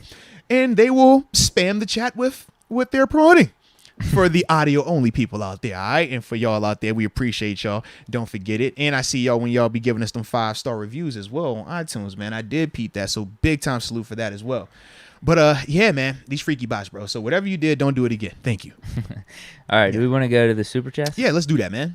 Stangmang, are we up to date on that one? Let me see, actually. Yeah. Stangmang, perfect. Yep. Okay. Steelers Depot are some OGs. That they are, bro. Once y'all came out, though, y'all jumped to my number one, but their analytics are real good. Love y'all. Nah, facts. I got introduced to Steelers Depot back when I was playing. They were one of the first ones really putting me on with some of the statistics and kind of getting my name out there with some of the things that I was doing. They like what you were doing? Yeah, some of the things I was doing well on the field, man. Did a couple interviews with them. It was cool with cats and stuff. So it was dope. And for me, like, when you talk about the analytics that they provide, it's only like a couple of places I go for analytics. They are one of them, though, because they are, like, you talk about people that specialize in certain things. Like, we don't specialize in analytics. We specialize in analysis. We specialize in fandom. We specialize in just that player talk, the barbershop vibe, like that behind the scenes, just chill. They specialize in more of the analytics that, you want numbers and not that nonsense from PFF.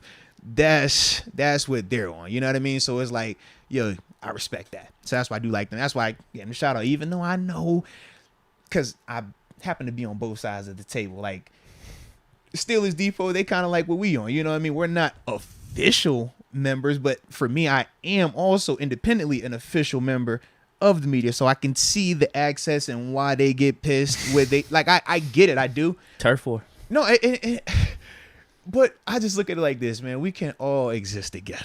It's plenty of content. There's plenty of room for all of us media people, regardless of if you're backed by a big company or you're independent. I think that it's enough. But for the big media people, they don't see that. They just see it like, yo, it's got to be this way. And if you're not here, we don't respect it.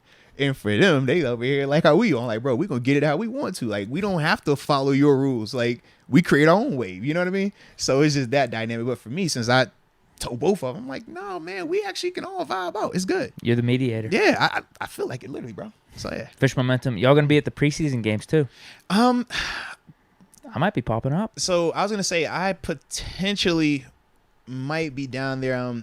So context, remember last year I was doing the pregame interviews and stuff like that with the different legends at the tents and stuff. So we're in those talks again, potentially getting that worked in and just knocking out some of the schedule and stuff. So there is a possibility that I will be down there for those preseason games. I'm just trying to determine.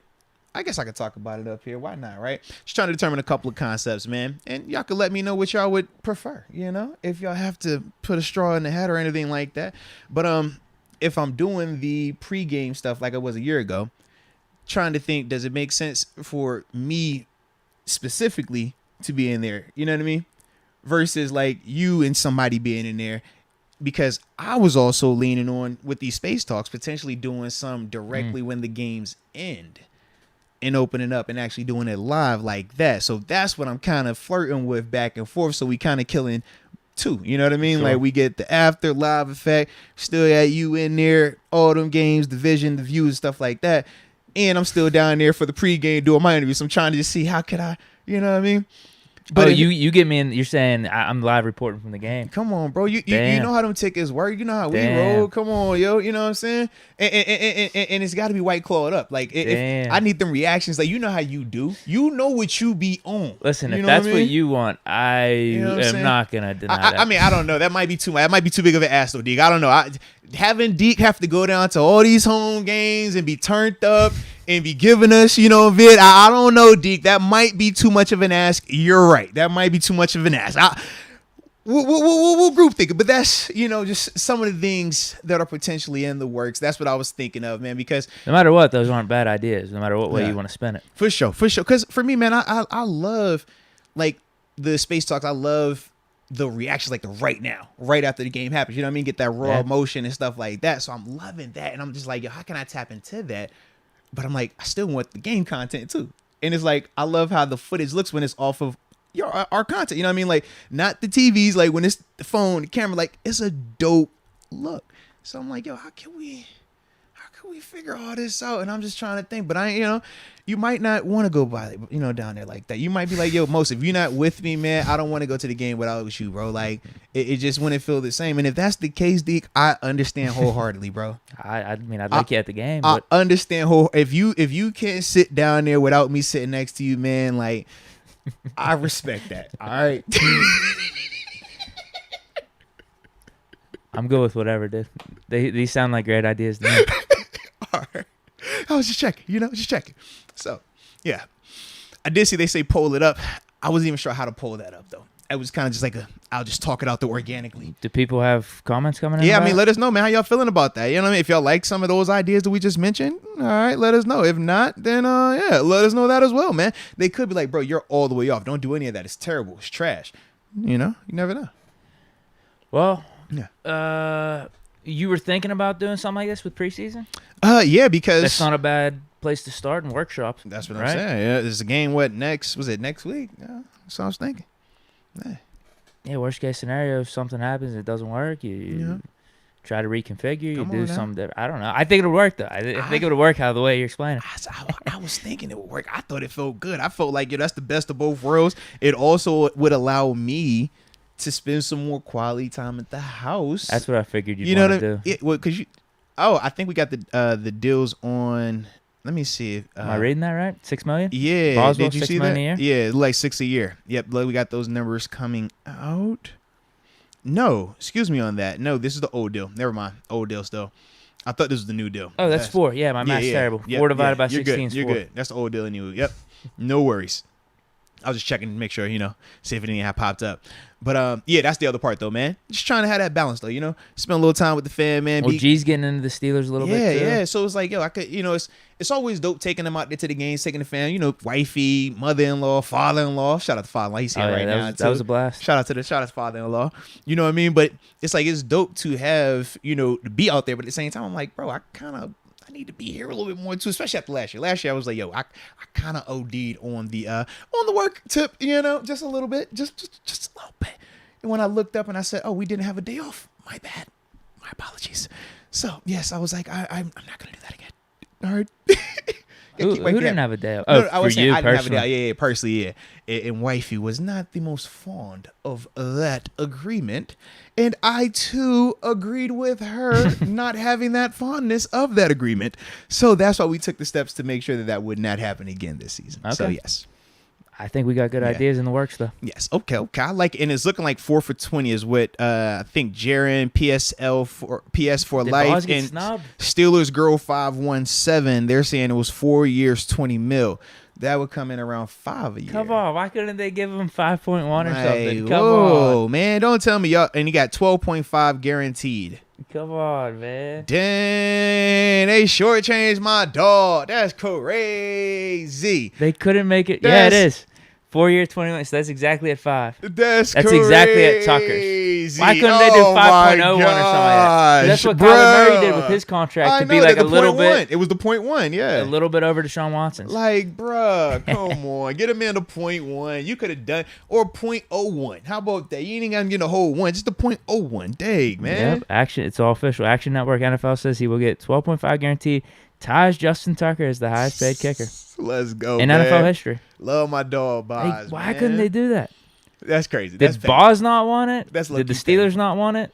Honestly, man. Too much pressure? I can see it going both ways. I don't think it's a pressure thing. It's never a pressure thing with Boz. Just knowing him personally.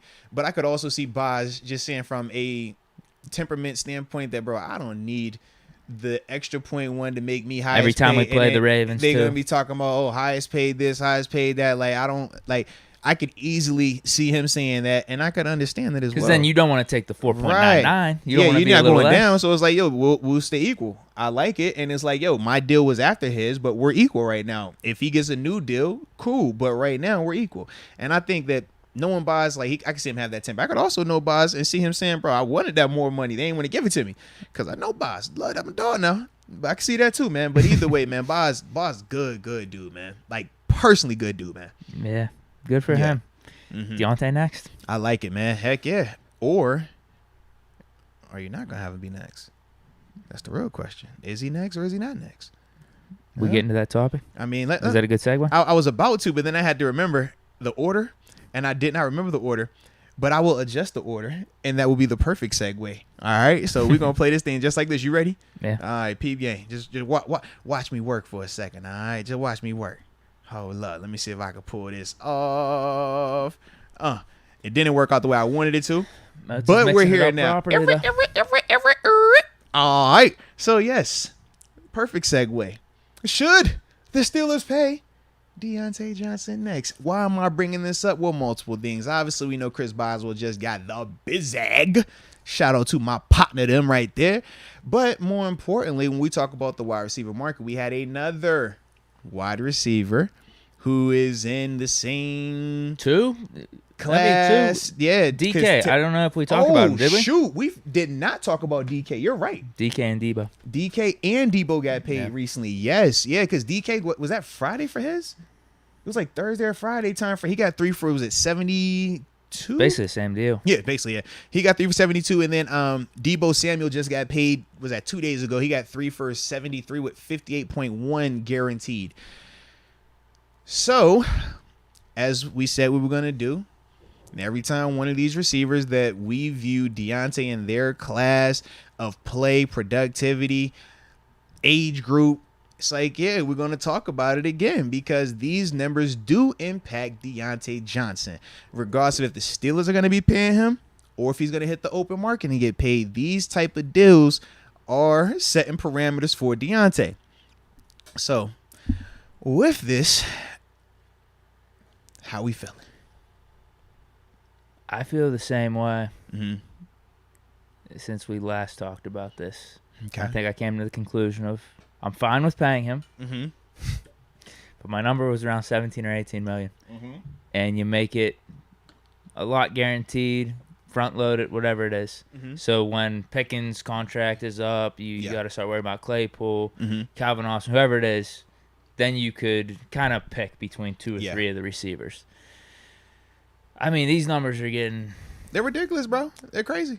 I love it. But it's... Are we shocked? Get paid. We can't be shocked with these contracts because this is just how the whole offseason's been going for the receivers. I love it, man. And Debo and Deke, I think, were more in the upper echelon than some of the other guys like Terry McLaurin that got paid, even A.J. Brown. I mean, it's weird, though, bro. I was going to ask you, too, in terms of Deke versus Diontae. We know Deke obviously has the name, and that definitely means a lot with him. But overall, as receivers, based on full bodies of work thus far, how far ahead do you feel like Deke is over Diontae? Or do you think that Deke isn't ahead of Diontae? He's ahead of him. Okay. But it's 3-4 million ahead of him, which would and leave let us know in the Diontae- chat, too, how y'all feel. Deke Metcalf versus a Diontae Johnson. You could even probably throw Debo in there, too. The only reason I had left Debo was because the running element. Like, I think that was also a part of why he got paid as much as he got paid, because San Fran still wants to utilize him in that way. He didn't want to be utilized like that unless they were going to pay him like this. This isn't running back money. This is athlete receiver money. But he knows as a running back, or how they're utilizing him like a running back, that's an occupational hazard. That's going to shut down it's going to shorten his career span. And he understands that. And I'm glad that he got taken care of the way that he did because of that. But that's why I didn't include him when I was talking about like DJ versus DK, because they're just exclusively wide receivers. I don't think Deebo Samuel would get paid like this if he doesn't have that running back element to his game. Whereas Diontae, he's a pure just receiver. You know what I mean? Like, that was like my thought process. Right. Diontae might be a better pure receiver for the next however many years than Debo. Yeah. And Debo needs to be thrilled he got this deal done before this season, because with Trey Lance at quarterback and coming off the year that he did last year, I don't think it was going to be the same. So good thing he got this in. Hey, it might be a bad move for the 49ers, but it's like the same thing with all these other receiver deals. Like, what were you going to do? Are you going to trade them, have someone else come in that's a little bit more uncertain? Now, if you did it around the draft, I don't know. These rookie receivers look like studs, so maybe you could have pulled it off. But they waited, and nothing really happened. Diontae versus DK. So I got Deontay's numbers, 2,720 touchdowns. And DK, I'm going off the top of my head here. I think he was 3,030 touchdowns. I got you. I'll pull it up, bro. I'll pull up 3 seasons. DK Metcalf. I'd have DK over Diontae. I'd have Debo over Diontae, even though Deontay's numbers are arguably better than Debo's. Deontay's better than Deko. I low-key feel like, in terms of just like play in and play out, I think Deontay... I'll wait for you. I'm sorry. I cut you off. I'm sorry. Well, I was just going to say with Debo, the only thing as to why, or the only reason why his numbers are probably a little bit less than Deontay is because he missed games. Fair enough. In his second year. But he had the all-world, the all-pro season last year that Deontay doesn't have. And he had a solid rookie year, too. 802, 3 touchdowns, but only played in 7 games in 2020. That's why his numbers were down. But he was on a fine... Like, he would have had a solid season. Do me a so go back to Deontay. Yeah. We're just going to strictly go Deontay, and we're going to go DK right here. Year by year, I just want to see something. Okay.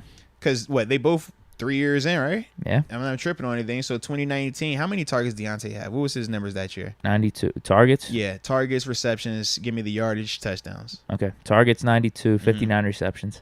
Okay. 680 yards, 5 touchdowns. And for DK, he had 100 targets, 58 receptions, 900 yards, 7 touchdowns. So better year for DK. We remember that was a big year for him. But we had Duck Mason. We did have Duck and Mason. You're absolutely right. He had Russ. He definitely had Russ. The yardage was the biggest difference. The touchdowns was 5 to 7, you said? Yeah. But the yardage was the difference. About 400 and you said he had 500 receiving, right? Or 600? 680. Oh, 680. Oh, excuse me. So it was actually closer. It was all-pro return, man, too, it was for almost Deontay. like 200. You're right. He did have the all-pro return. All right. Second 2020. team. Let's go. 2020, what was he looking like?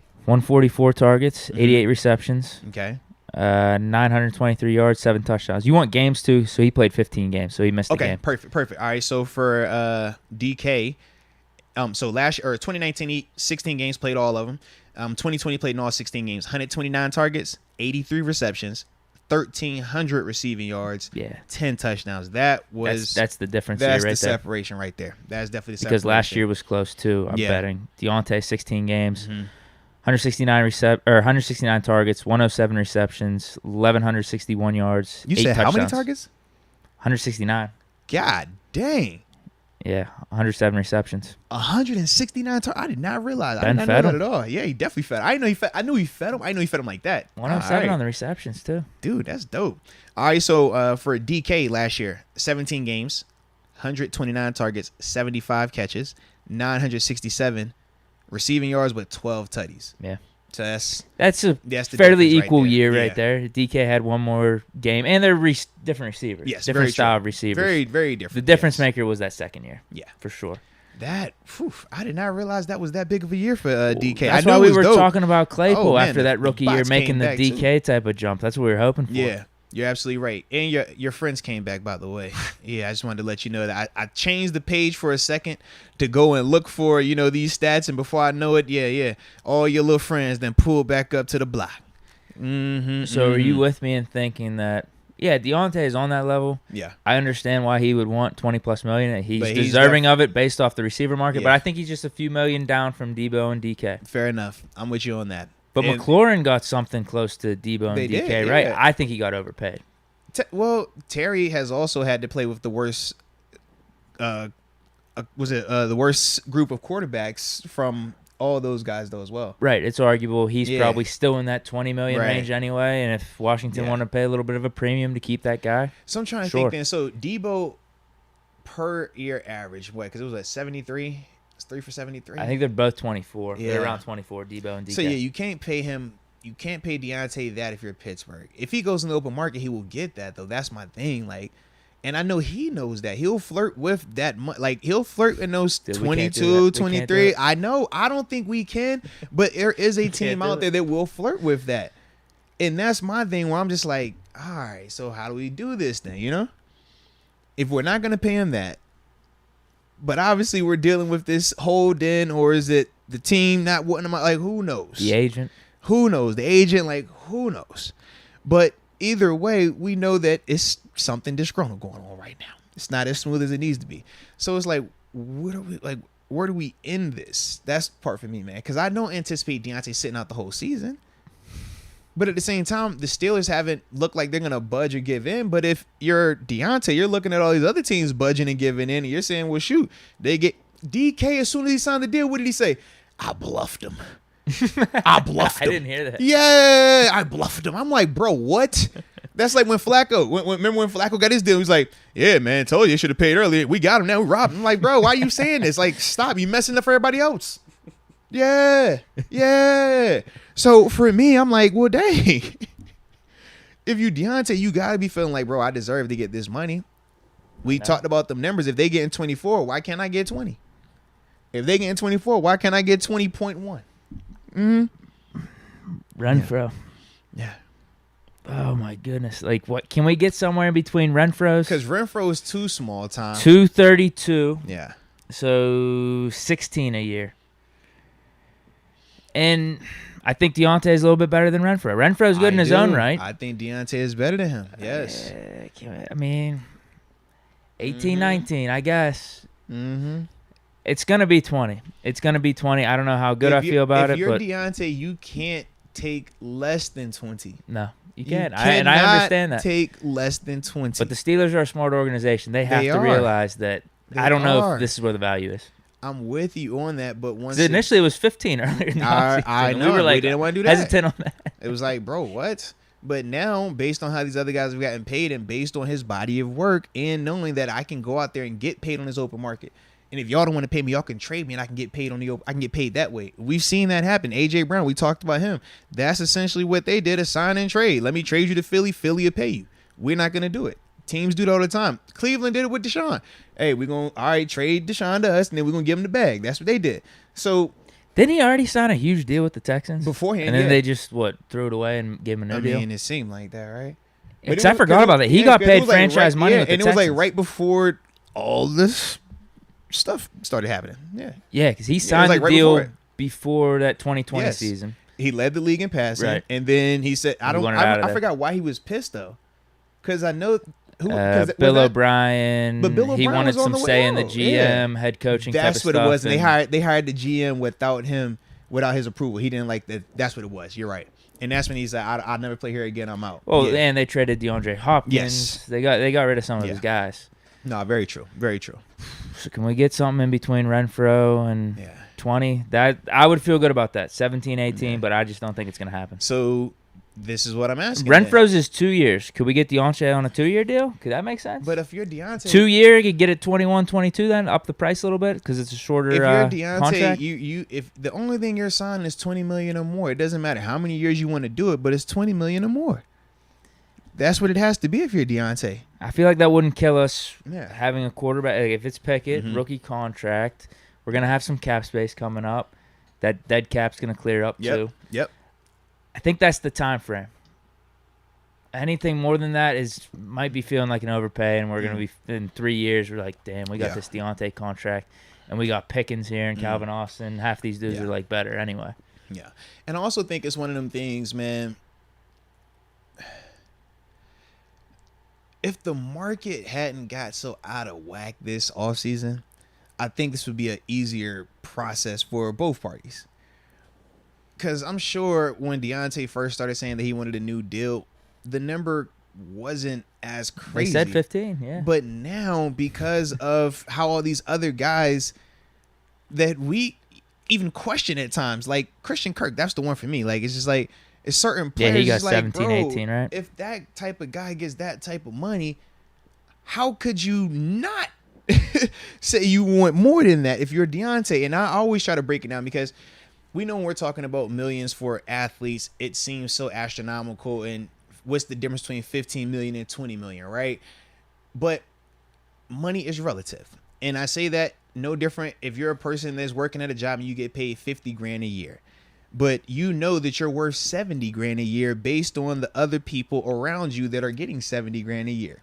Are you going to sit there and take 50 and be quiet about it and be cool with that, even though you know you can get 70 and you know you're worth 70?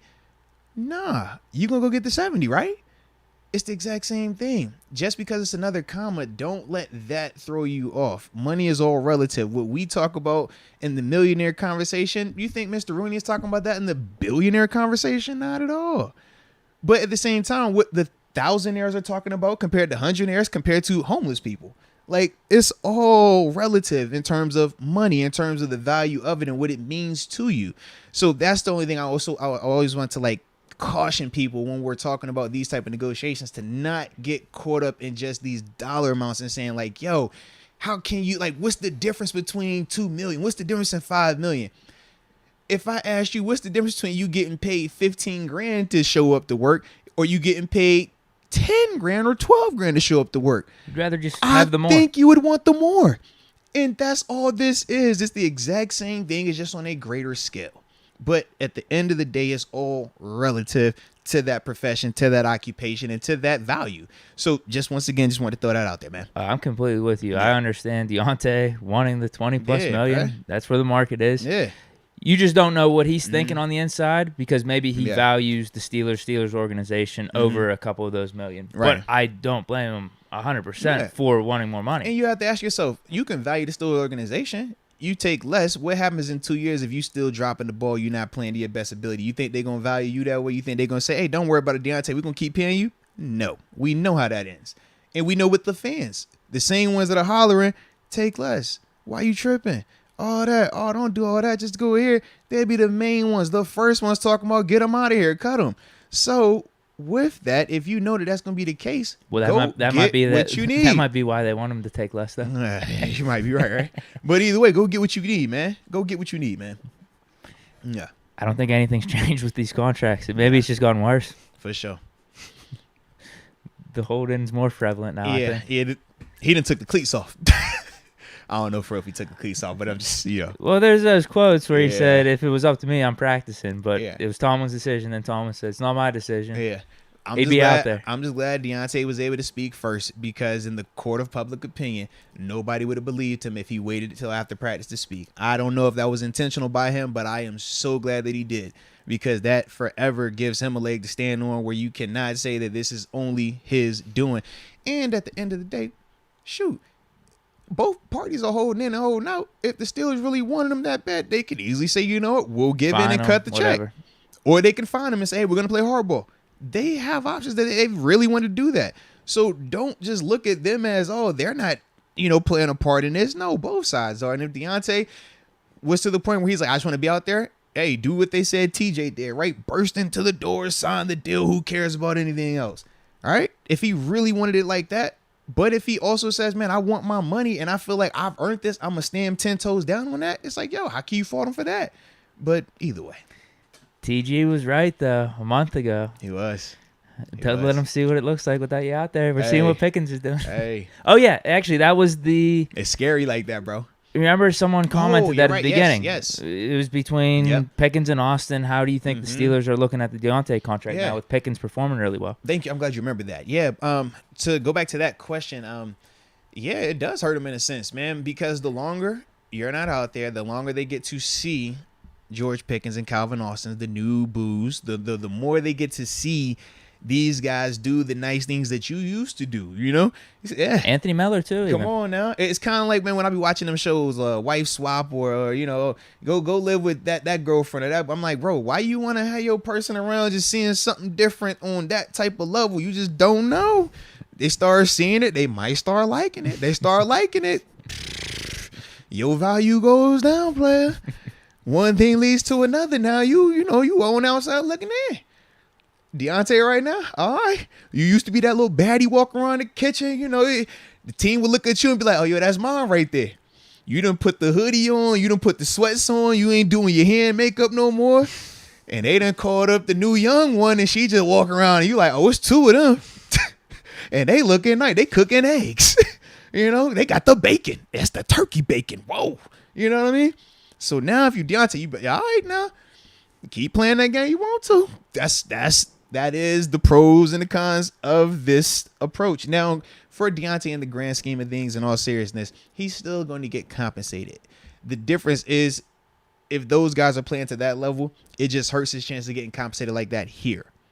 Because if you're here, you think of what you're seeing right now. You're thinking of what you saw with Chase Claypool. You're also thinking of just your overall history as it pertains to drafting receivers. Now, granted, we know big part of that is going and Ben, but you still feel good in your overall scouting department as it pertains to wide receivers. Yeah, obviously Pickens is a home run already. Yeah. So with that being the case, it's like, man, that plays into it as well. You're like, bro, I don't necessarily have to pay this dude that. I can go draft me another one. I still got Chase for another 2 years. I don't have to pay him right now. I got Pickens and I have Austin, who are already showing promising things. I have Boykins. He's a veteran. He's looking decent right now. We got options. And worst case, if I really needed to do something, if I wanted to trade for a guy that was already established making that type of money, at least I would know what I'm getting. Now, granted, most of them dudes you don't really get via trade, but if you wanted to say, hey, if I got to pay a receiver 20-something million, at least let me get this guy, feel more confident in him. That's another option if you wanted to do that. But either way, he does open up a lot of doors right now with this. It's just, yeah, gotta be careful with it though, man. Gotta be careful. Yeah, well, you talked about you don't think it will hurt the compensation for other teams. It might, though. If he's trying to sit out, or we're seeing Pickens, Austin emerge, he's not getting the snaps he normally would, or the touches. The reason why I don't think it hurts him in terms of if he hits the market. Because once he hit in the market, though, it's going to be after the season. It would have to be after the season, or it would depend on what the team did with him this year. Like, that's the thing. I don't see them cutting him, though, because it makes no sense. You would trade him before you cut him. We already broke that part down. Yeah. But I guess this is what I'm trying to say. Even this season, all those guys can play well. Deontay can take a step back statistically. And as long as he is healthy, based on his body of work, he is going to get compensated. Teams are going to look and say, yo, we know what that last year. At least the $20 million. Right, because they're going to say, you know what that last year was? the organization being pissed and they trying to hurt his value, so they're not gonna feed him. They're gonna feature somebody else and try to put this new guy on a pedestal and talk about how great he is and make it look like you're irrelevant. Remember what L. Bell was jokingly hinting to? I'm hoping that's not happening. I know, I hope so as well. But that is what. So when I want to win games, but that's what we're talking about, like in the sense of why he would still get paid even if his number statistically took a decline. Because teams do that type of stuff. It's unfortunate, and most people don't believe it until we're like, bro, no, this is legit. And then the reports come out, you're like, oh, no, this really does happen. Like, this is legit. So with that, it's just like I can see people still saying, yo, that's just disgruntled organization. Him pissed. He's trying to make sure he's healthy. They're trying to do what they need to do. It is what it is. We're going to pay him. He'll be happy here. We can get him to be what we know he can be. And that's why he would still get compensated to that level. That's why I was saying, regardless of what he does, he just can't get hurt. That's his. If he gets hurt, that alters his money. If he comes out and he can't catch, he's dropping, that alters his money. But as long as those two things aren't happening, and last year, even with the drops, it still was nowhere near what it was in the past. It was just situationally bad, but it was not what it used to be. So for him, in that sense, he still will be fine. Another team will easily go pay him that, man. This goes back to the Pickens thing.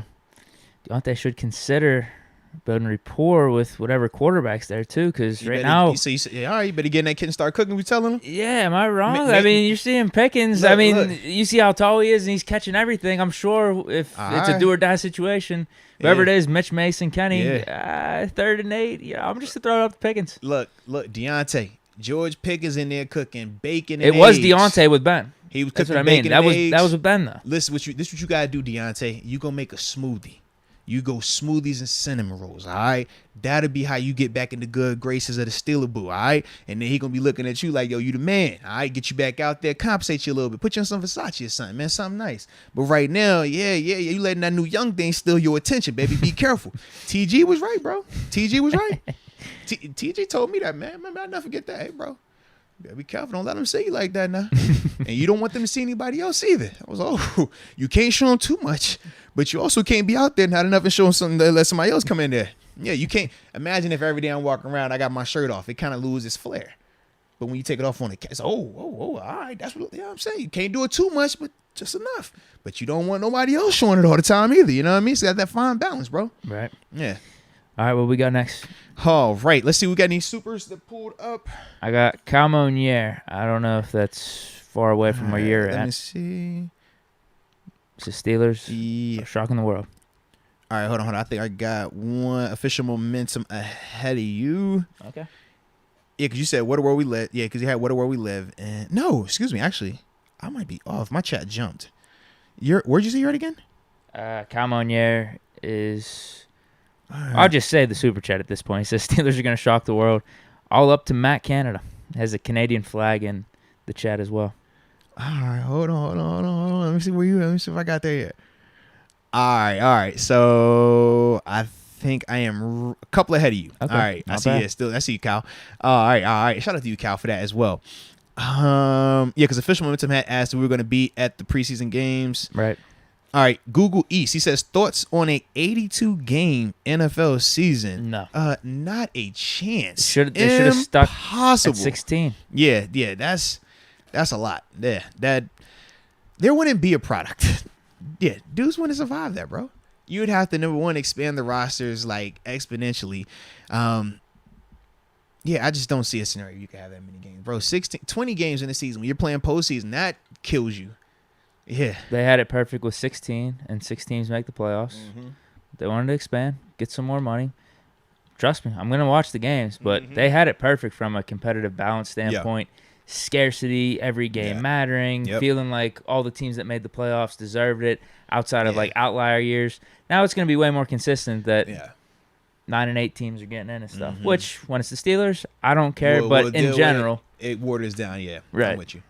Plus, man, you talk about 82 games. They load manage in basketball. They don't even play 82 games. Imagine in football. 82 games, it'd be plenty of load whoever came up with that's a moron or is just trying to get some clickbait or something. No, man. Just let him get it off his chest, man.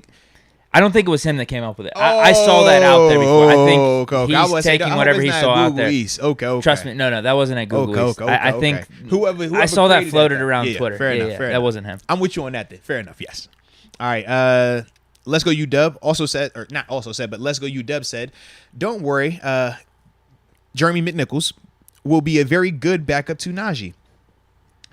This is my only thing with that situation right there. I like Jeremy a lot as a compliment, third down back, receiving threat back. I personally don't like Jeremy being Najee's full-time replacement if Najee were to go down, though, if that makes sense. I think Benny Snell. Right. I think Benny is the better just complete running back, but I like the tandem that Jeremy brings to them, though. Whoa, did you see the reports about who visited recently? No, what are you talking Jordan Howard. Oh, yeah. For a workout. Yeah, absolutely. He would be the perfect because he yes. could do some of the receiving that McNichols can do. That's correct. He'd be just a good full down back if Najee went down, I think. He's a, 2-time 1,000-yard rusher. He has a 900-yard season as well. Still young. Yeah, still under 30 and stuff like that. The biggest question is in the sense of the health part of it, because we know he's been banged up a little bit recently. But to me, I kind of look at him like D'Angelo Williams. If we brought him in, that's the D-Lo signing. We got L. Bell, Najee Harris. D'Angelo Williams would be the Jordan Howard, the proven older veteran, Pro Bowler. If you got to get out of a stadium, you know you can trust this guy. You know the practice elements of what he brings to the table. Yeah, I mean, Jordan Howard, of course, makes a ton of sense. I did see that. I forgot we didn't come back on since that happened. Yeah, but with Jordan Howard, obviously he's a top-notch player. He's a good dude. I mean, what we talking about here? You just got to stay healthy. But if you're talking about bringing him here, you don't have to have him as the number one guy. And I think that's what would benefit him largely. A lot of those backs that have those runs like that, it's always a 3-year window. We say this all the time. First 2 or 3 years. Those were his best years up in Chicago. It's a 3-year window, bro. So after that, that's when you have to get them a 2. You have to get them somebody to take that off of them or to work with them in, because that's where you start to see that decline and why it happens so rapidly like that with the injuries. It's like, man, you got to take care of them dudes, man. So in a sense, this would not only benefit Jordan, but it would also benefit Najee in a major way as well, to keep him from that 3-year window that we keep seeing with these guys as well, man. The two things I like about Howard and why I think it would make sense is, one, even though he has been banged up these last 3 or 4 seasons, the injuries aren't that bad. They're not. It's not like ACLs or anything like that. Like nothing major, yeah. And then also, every time he's been on the field, he's actually been productive. Yes, he just hasn't been on the field as much as he was his first 3 seasons with Chicago. Absolutely. Like, he still has good yards per carry. Like, 2 of the last 3 years, he had like a 4.7. With the Eagles. Last year with the Eagles, he had a 4.4. So he still get it done. And if he's the number 2 back with us, that could be a really good role for him. It could just be the perfect match for both of us. Bro, think about how D'Angelo looked when he came here. Yeah. We remember him in Carolina early on, dominant. Towards the end of it, he was still a dope player, but it wasn't the same. But then you bring him here with L. Bell, and now instead of me needing 40 great plays from D'Angelo, all I need is 10. We did need that whenever Bell went down. Sure. And he performed. And he gave it to us. Yeah. But once again, when you're talking about can you do it for 5 games versus I need you for 16 at that time. Yeah, he did it the first 2, and then there was a break. And then he came back for like the last 8 or something. Absolutely. So it's like, if that's what you're asking him, yes, he can do that. Jordan, yes, he can do that. It's when you're asking these dudes to do it for 16 games and be the bell cow every week. They can't do that once they get to that stage in their career. But for Jordan, he's right in that little area, man, where I think that would be the perfect move, man. I know we just signed McNichols, but I did see it. Howard and could be the upgrade. I know we signed another guy, too. We got 3 Notre Dame receivers on the roster now. Yeah, Javon McKinley as well, man. Have no clue anything about him. He came out 2 years ago, was on, I think, Detroit's practice squad last year. He led the Fighting Irish in receiving yards his senior year, or his last year there. It's like 700, 791 or something like that. Yep. Yeah. 42 receptions, 717. Yeah. 3 tutties. We got rid of Tyree Johnson in the move. Yeah. That defensive end out of Texas A&M. Yeah, I feel some type of way when I saw that, because it was like, man, he pulled up on me. I tell you, during OTAs, he came up on me. It was like, yo, man, why you gotta tell me like that? I was like, bro, I was showing love. Don't trip. It's all good. Oh, were we repping on him? No. So when I was doing my initial reaction to them drafting him, I said that, I think he's a polished rusher. I think he knows how to rush. He has a solid plan. But I was like, he's never dropped into coverage to the level that we're gonna ask him. And if you're talking about why would he struggle or could he, have success? I was like, here in Pittsburgh, this is going to be his biggest obstacle. So when he saw me at OTAs, he was like, yo, man, why you have to talk about my coverage like that? And I'm like, bro, I was just showing love, but I do got to get people context. It was all good. It wasn't tripping nothing like that. But ever since then, I always look for him now. And I'm always like, yo, if I'm not, ain't gonna be there anymore, if I'm not in practice, I'm always like, yo, man, what Tyree do, man? Talk about Tyree. What did he have for me today, man? So now to see he got released, I was like, man, that is a bummer. Dang. If you had a little inside back and forth, it was just kind of dope, man. But who knows? He might spin the block. We saw Tazar Skipper has done it. We know with Debo, James Harrison, he spent the block on numerous occasions. Plenty of people, leave and come back, man. However they got to do it, man. So I hope he lands on his feet wherever he lands at, though. Could you think of a reasoning for McKinley?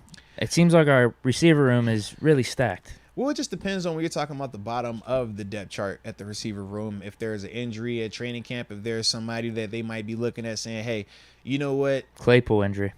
There you have it. The shoulder.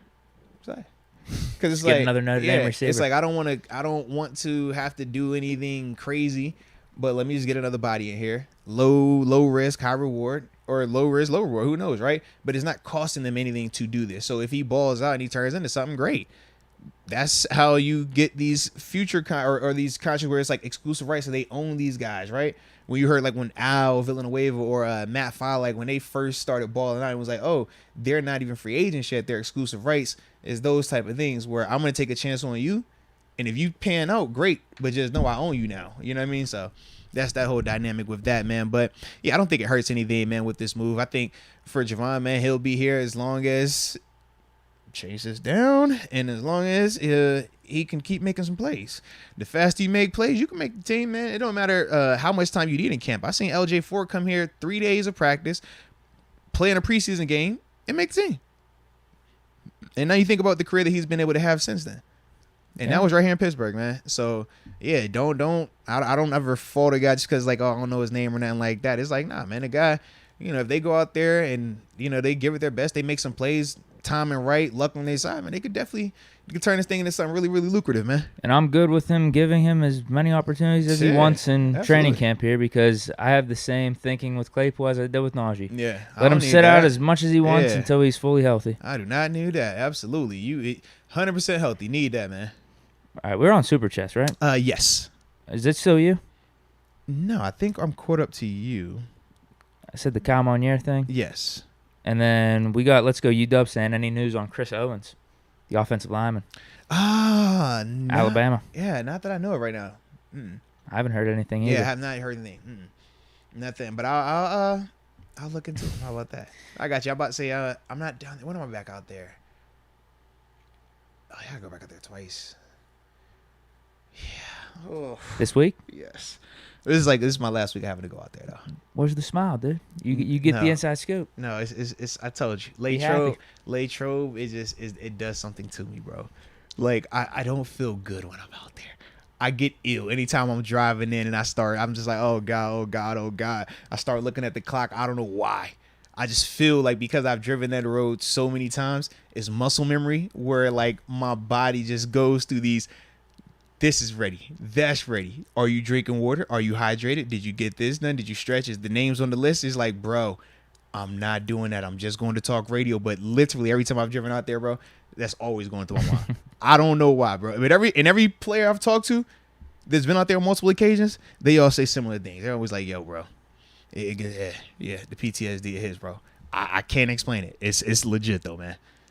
Like, training camp is not a fun time for football players. I don't think people realize that. Like, fans love training camp. It looked pretty easy these first 3-4 days without the pads, not gonna lie. It's like, bruh, that's a grind, man. Like, I hate training camp, bro. With a passion. Hate training camp, man.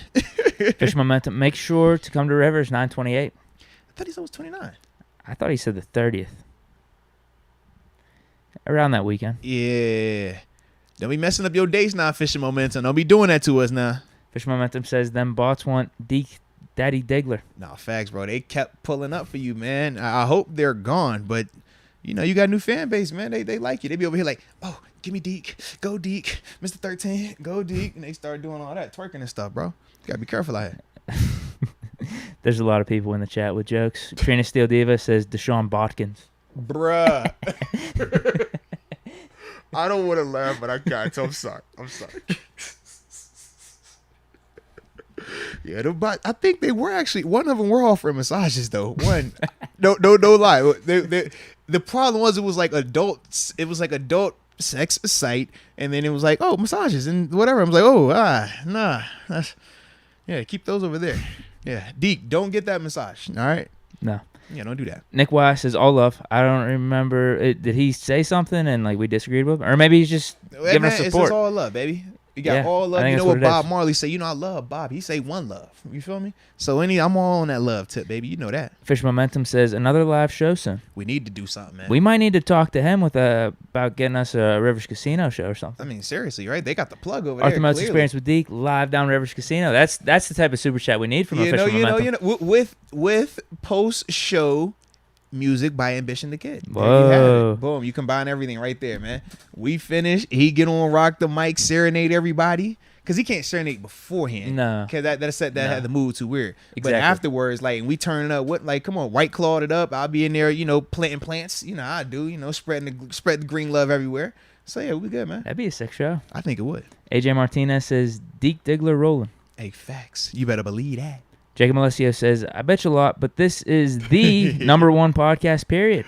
Oh, man. All caps. No, we appreciate you. And, Jacob, we don't think you're complaining or anything like that. I think you. Is he talking about the Deontay cut comment? Because that was one of the best comments I've heard. I was about to say, we actually enjoy. It made me laugh so much. We enjoy you having a stance. We enjoy you showing your emotion.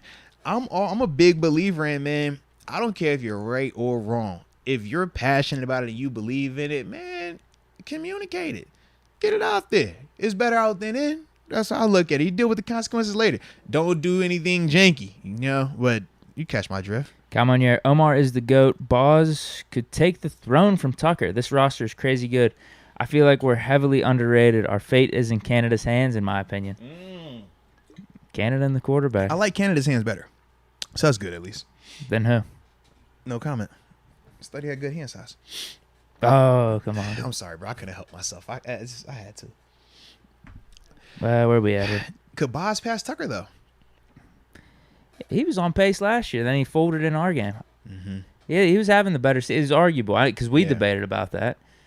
Tucker had the crazy 66, whatever. Yeah. But like Boz had more 50s. He had the better kicking percentage up to that point. Yeah. But then I don't know what happened in that Steelers-Ravens game. Boz folded. It was disappointing. Yeah.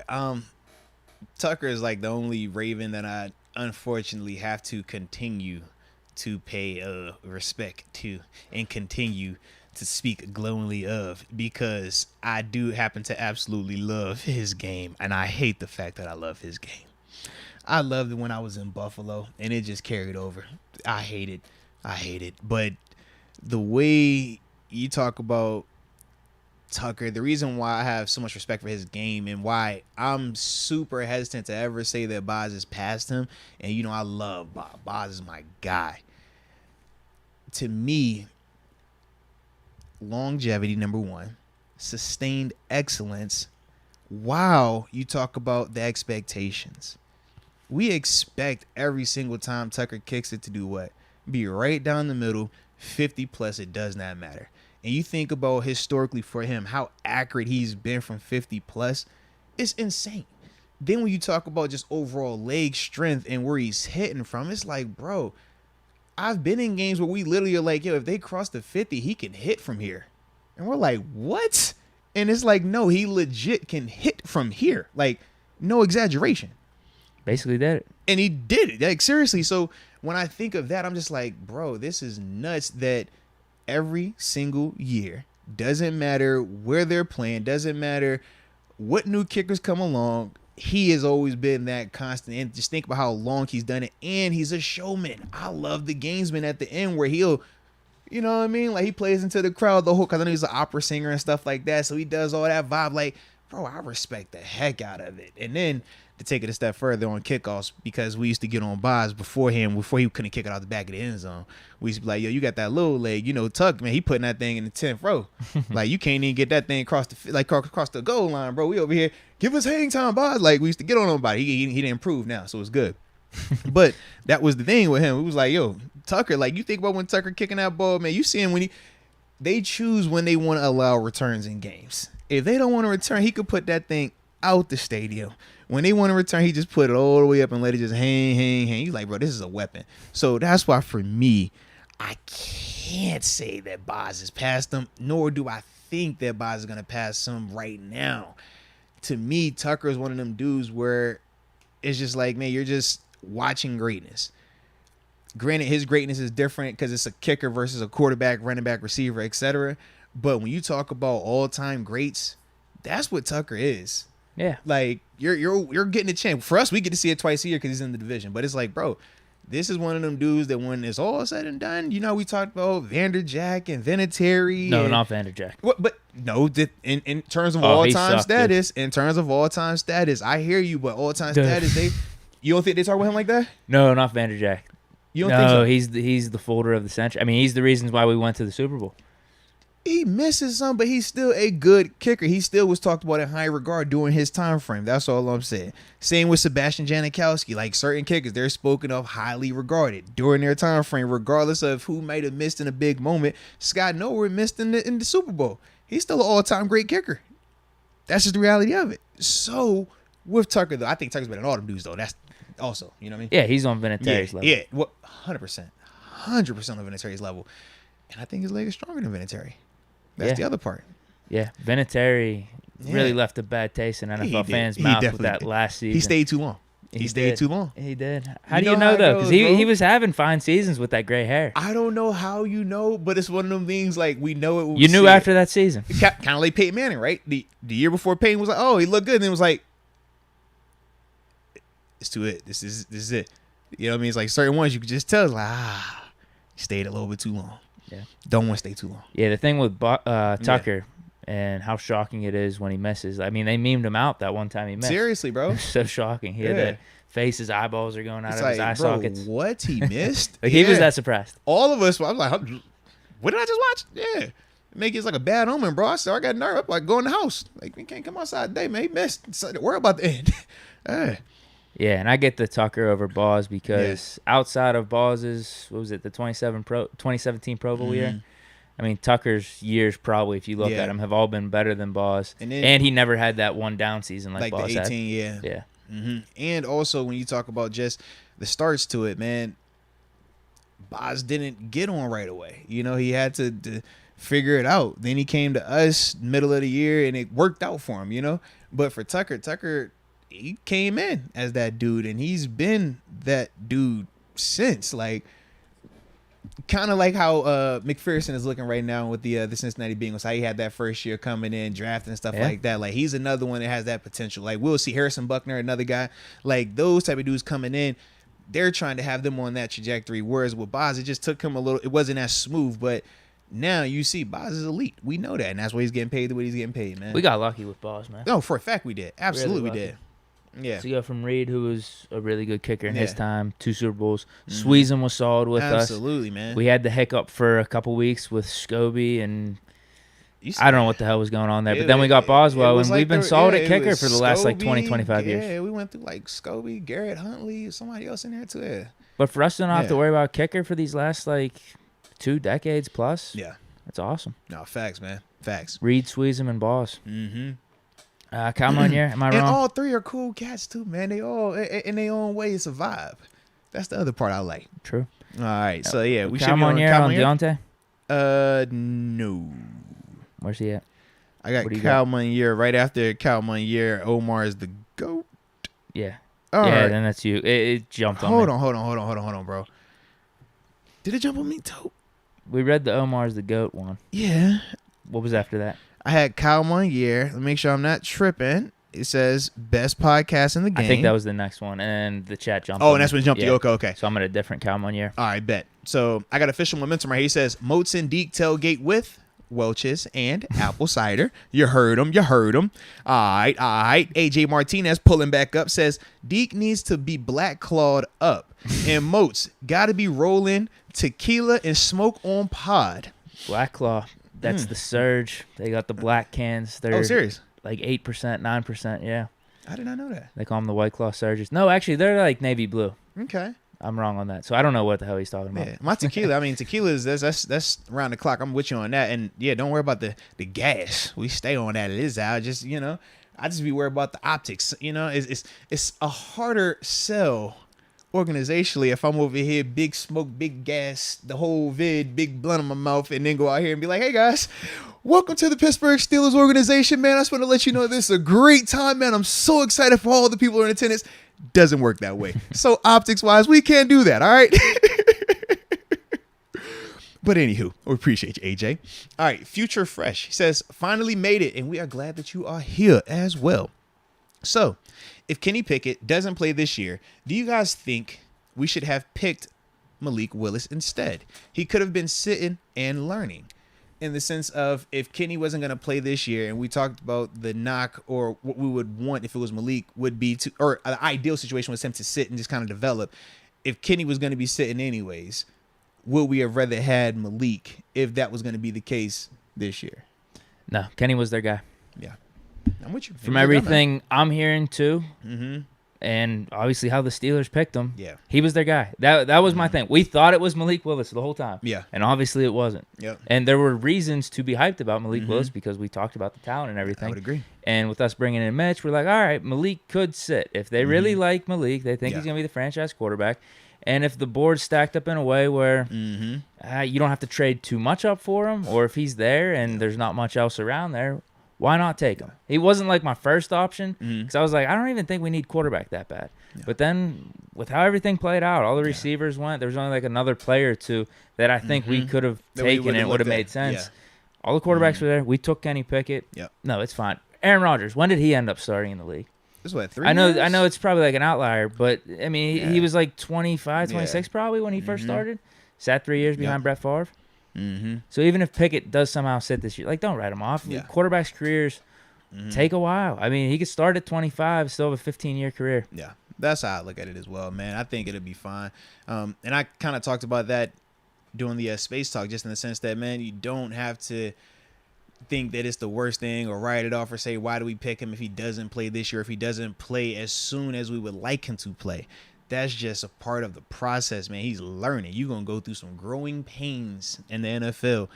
Shoot, even when you are successful in the NFL and you do have a nice career, you still go through growing pains because that's the NFL. Is that tough.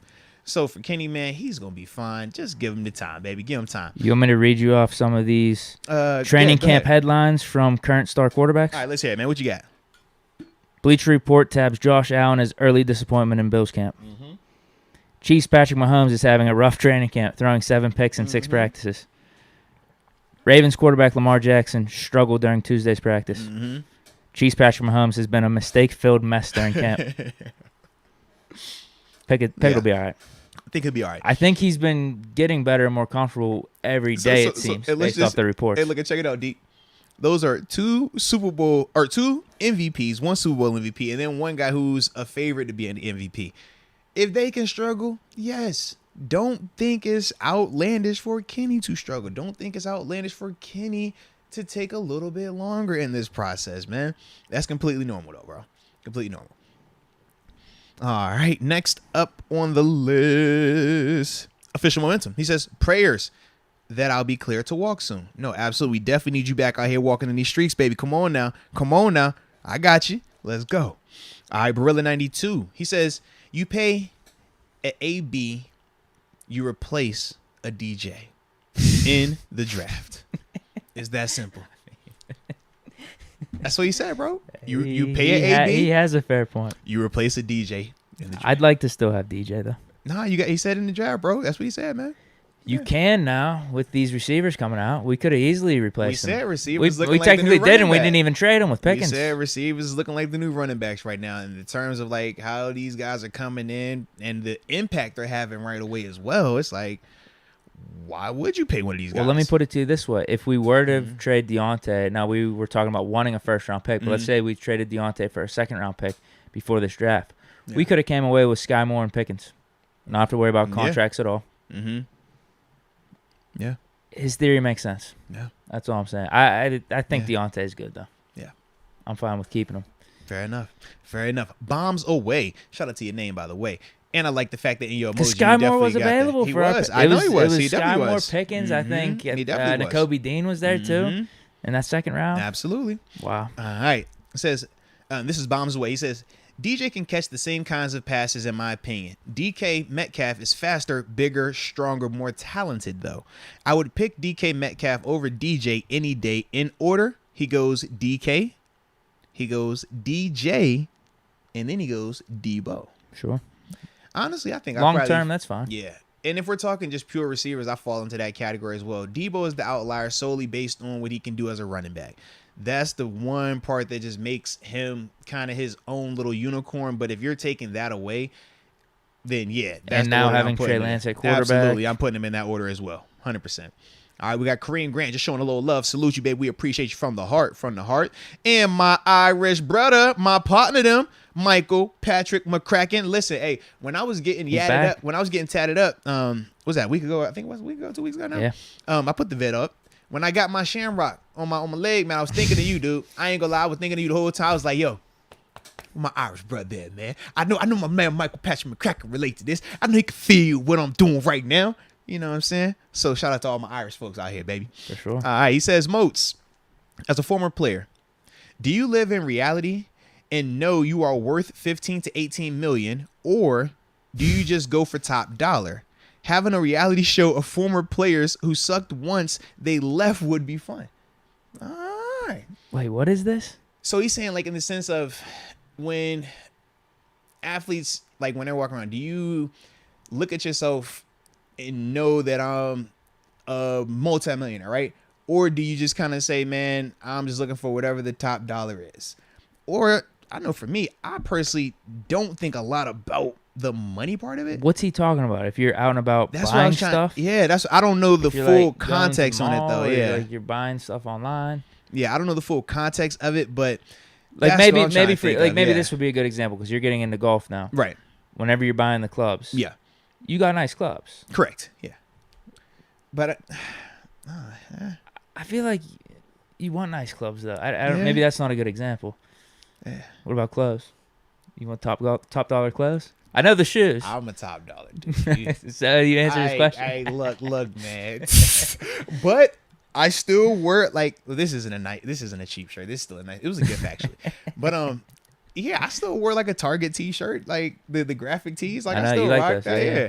But I do like nice things. I'm not gonna. And the big reason for me, man, I look at it like get what you pay for. Yeah, I said when I grew up, it was the exact opposite of what I'm experiencing, what my children are experiencing now.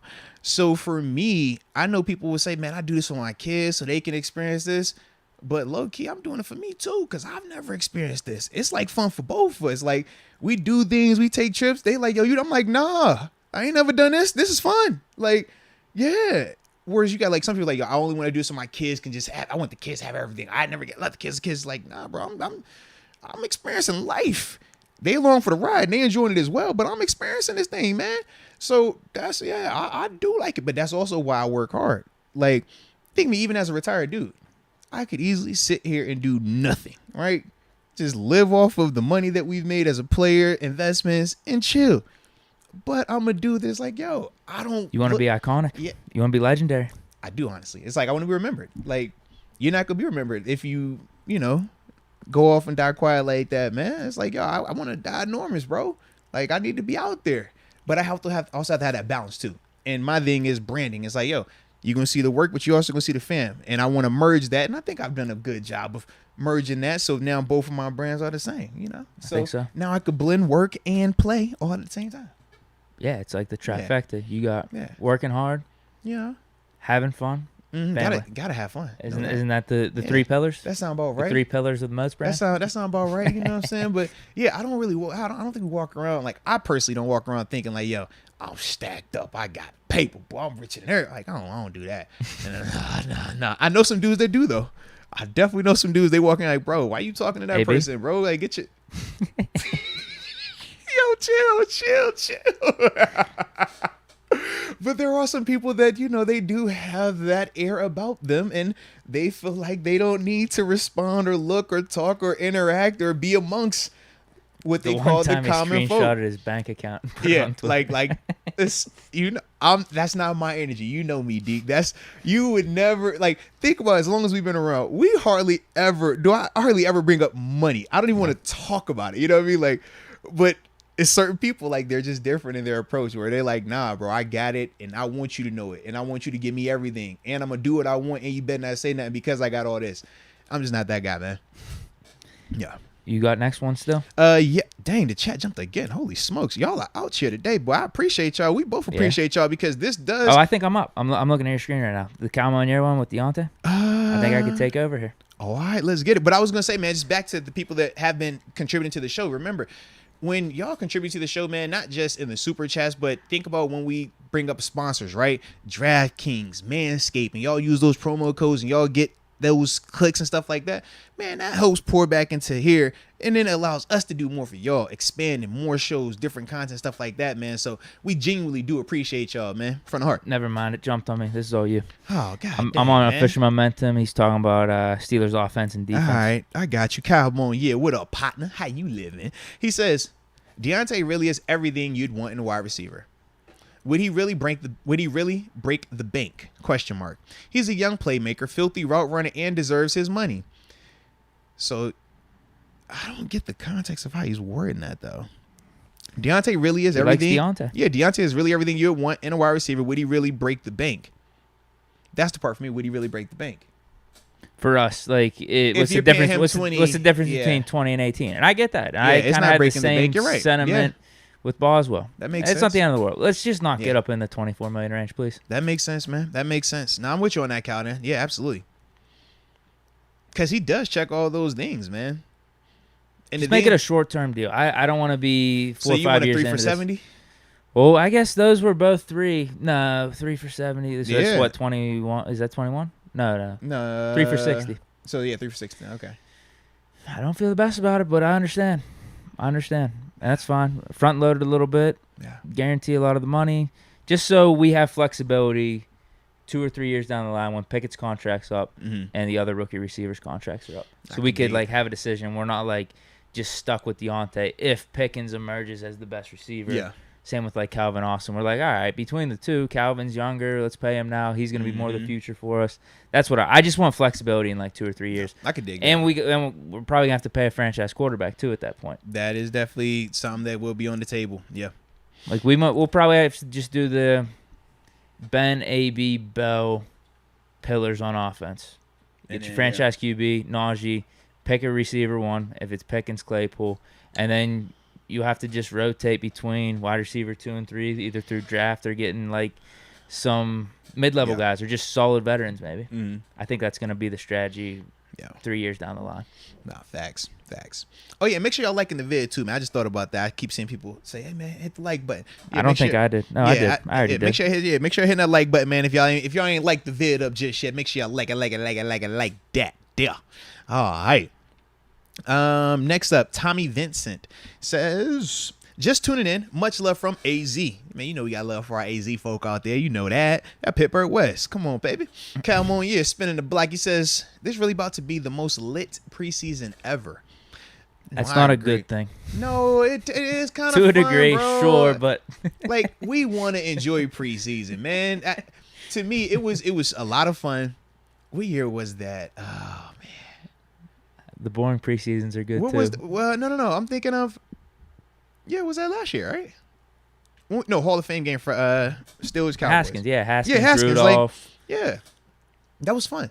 Like we enjoyed that. But it was nice having Ben in your back pocket, though, too. Yes, that was the missing link in the fun. Yes, we knew we had that, so it was secure. But now that we don't have that, it's going to be even more fun, right? He's right. This preseason is probably going to be the best preseason we've ever had. We are all going to be locked into these games. I don't know if that's a good thing. Think about this. We're all going to be locked into these games. Yes. Like, as if it were regular season. Like, yo, how many reps he get? What? You took him out. Put him back. Like, we gonna all be on that, bro. I understand. Yeah. But those boring preseasons were nice with Ben, Bell, and AB. They're all sitting out, and we don't really got much going on. We know who's starting on defense and offense. Just try not to get hurt. Those boring preseasons are good, too, because we know what the regular season means. Yeah, very true. Very true. But he's right. This is going to be a fun preseason. Yeah, I do like that, man. I'm excited about it. All right, official momentum. He pulls up. He says, man, week 1 can't come any sooner. He also says, Steelers offense and defensive player of the year in terms of the predictions. We're going to give you those, but you can't give us that. Can't give you that just yet. That's, that week in between the end of the preseason and the season starting. That's where you're going to get all that predictions, official record predictions again, who we think could be offensive player, defense player, and all that. We're going to give you all that. Damn, you can't get that. Now, you saw official momentum. He's trying to jump the gun on us. And then that week could come up and he going to be like, what y'all talking about? We be over here. We ain't got nothing to talk about official because we already talked about it. So we're going to wait on that one, baby. But I like where you at, though. I like your mind. I like it. All right, where you at now, Deke? You I'm up there? good. Fish momentum. It says, Deke, another ship. We getting one? I don't want to talk about it. What happened? I thought you had a big one coming up. I did. Did you fold under pressure or did you win it? The game cheated me. Fair enough. I like when you said the game cheated you. That gives me all the context I need. Yeah, let's go. I'm with it. It's not happening in year 2. I don't even know if we're going to make it to a year 3 because, well, I am a little disheartened, but Madden's coming out soon. Ooh. And we're not done with year 2 yet. So that's about to take all your little focus, huh? That's what I mean. Yeah. That's what I mean. We're year 2, we haven't been on as good of a pace as we were in year 1. We were pretty much a game a day year 1. Now we're like game a day. Maybe it ends up being 2 days, trying to get the schedule organized and everything. Yeah. We got like 4 or 5 more weeks till the season's over, but that's the problem. It's going to be like August 7th. Madden comes out around the 10th or 11th for early access. That's going to do it. Yeah. Gotta do it. Yeah, I got to get the integrity started, right? Madden 23. Gotta definitely do it. Fish Momentum says, yes, that sounds amazing. Love it, guys. He was talking about our the ideas combo we're talking about, yeah. with ambition and the show. No. I think he was talking about, was he talking about the combo? I didn't know if he was talking about the combo. I thought he was talking about the idea that we were talking about you being at the games, me doing the pre-games, and then me doing the post-game stuff here. That could be it, too. I think that was it, because I thought I saw another comment later on where he was talking about us with ambition. So, yeah, I think that was for that part, yeah. Fish Momentum says, Deke Diggler and Amber Heard. No, Deke, don't you do that, Deke. I thought AB was her match, right? Yeah, they'll be perfect together. Deke, if you get with her, I'm gonna get you. So when my when I got kids, baby. So when they used to wet the base, put the little plastic thing on the thing, make it easier to clean out, man. Whether it's solid or liquid. Knowing her history now, I might need it. I would get that for you as a gift. Okay, because you never know what she might put out there for you. I told you, I think she is very attractive. Holy cow, Deke, you making me nervous, baby. She's very hot, but. You got to be smarter. You got to be smarter than that. You got to be wiser. That is not worth it. Does that crazy? The crazy don't dim it down a little bit? Like, no. I mean, there's no chance. That's chance. That's what I'm saying. I'm like, bro, I don't care what you look like. I don't care who you are. If you're doing that, I think I'm more just saying it's unfortunate. Like it's like wasted potential. What you're telling me. Yeah, I think it is. It's like, damn, like fair enough. You got it, but you're doing this stuff. So you don't got it. Nope. You do not got it. Exactly. Yeah. That just ruins everything else. Yes, 100%. Let's go, UW. My boy Allen fighting defensive lineman today. Yeah. Cam better watch out when we play Buffalo. Hey, Cam Josh did have smoke, bro. Cam did have that encounter with Herbert. He did. He definitely did. Josh bigger than Herbert though. Just remember that. It's true. Yeah, Josh with that. He got that country strength too. He out there in Wyoming. He ain't playing no games. Where is he from? I have no clue actually, bro. That's actually a good question. I've never actually looked that up. I just know he played at Wyoming. I just figured he was from Wyoming because he played at Wyoming. Who? I mean, just Wyoming, right? Where's your guess? Wyoming. California. Cali kid, okay. Firebaugh, California. Where is this? Fresno County? Okay. Yeah, I didn't know it's hometown. So where's this around? Yeah, it's like close to San Jose. Okay, sweet. So kind of, Sacramento's around there too. So we went, I knew that. We weren't too far away whenever we were out there at San Fran. Yeah, they ain't far at all. So we drove like an hour to San Jose that one day. Yep. And shout out to Sacramento, man. Got big love for Sac Town. For all my hip hop heads, what up, Mozzie?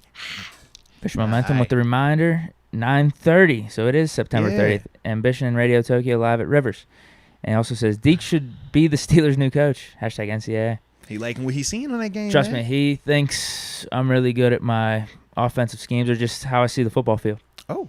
He thinks I could be a coach. All right. I don't disagree, but that's not the lifestyle for me. I know football. That's I think basically what he's getting at. I mean, why would you be sitting here if you did not know? You know what I'm saying? Exactly. Like, come on now. And don't anybody just sit here. You know what I'm saying? Exactly. Damon Brown. How did Deshaun Watson only get 6 games? Giving him and the Browns that same energy they gave Ben.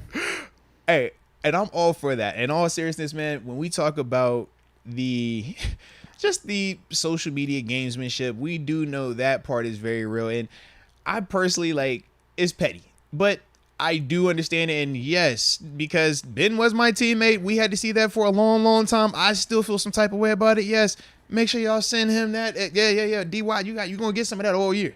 We need you to have the same type of stuff they be saying about 7 all the time. Yeah, we're gonna need you some of that, regardless of how factual or not factual it is. We just need that same energy. That's all. I'm petty. I need that pettiness. I'm throwing it out there. It's probably not the best. I know it goes against my zen, my namaste, but they going, I don't like when you talk about my guy like that, and they would do that a little bit too much for my liking.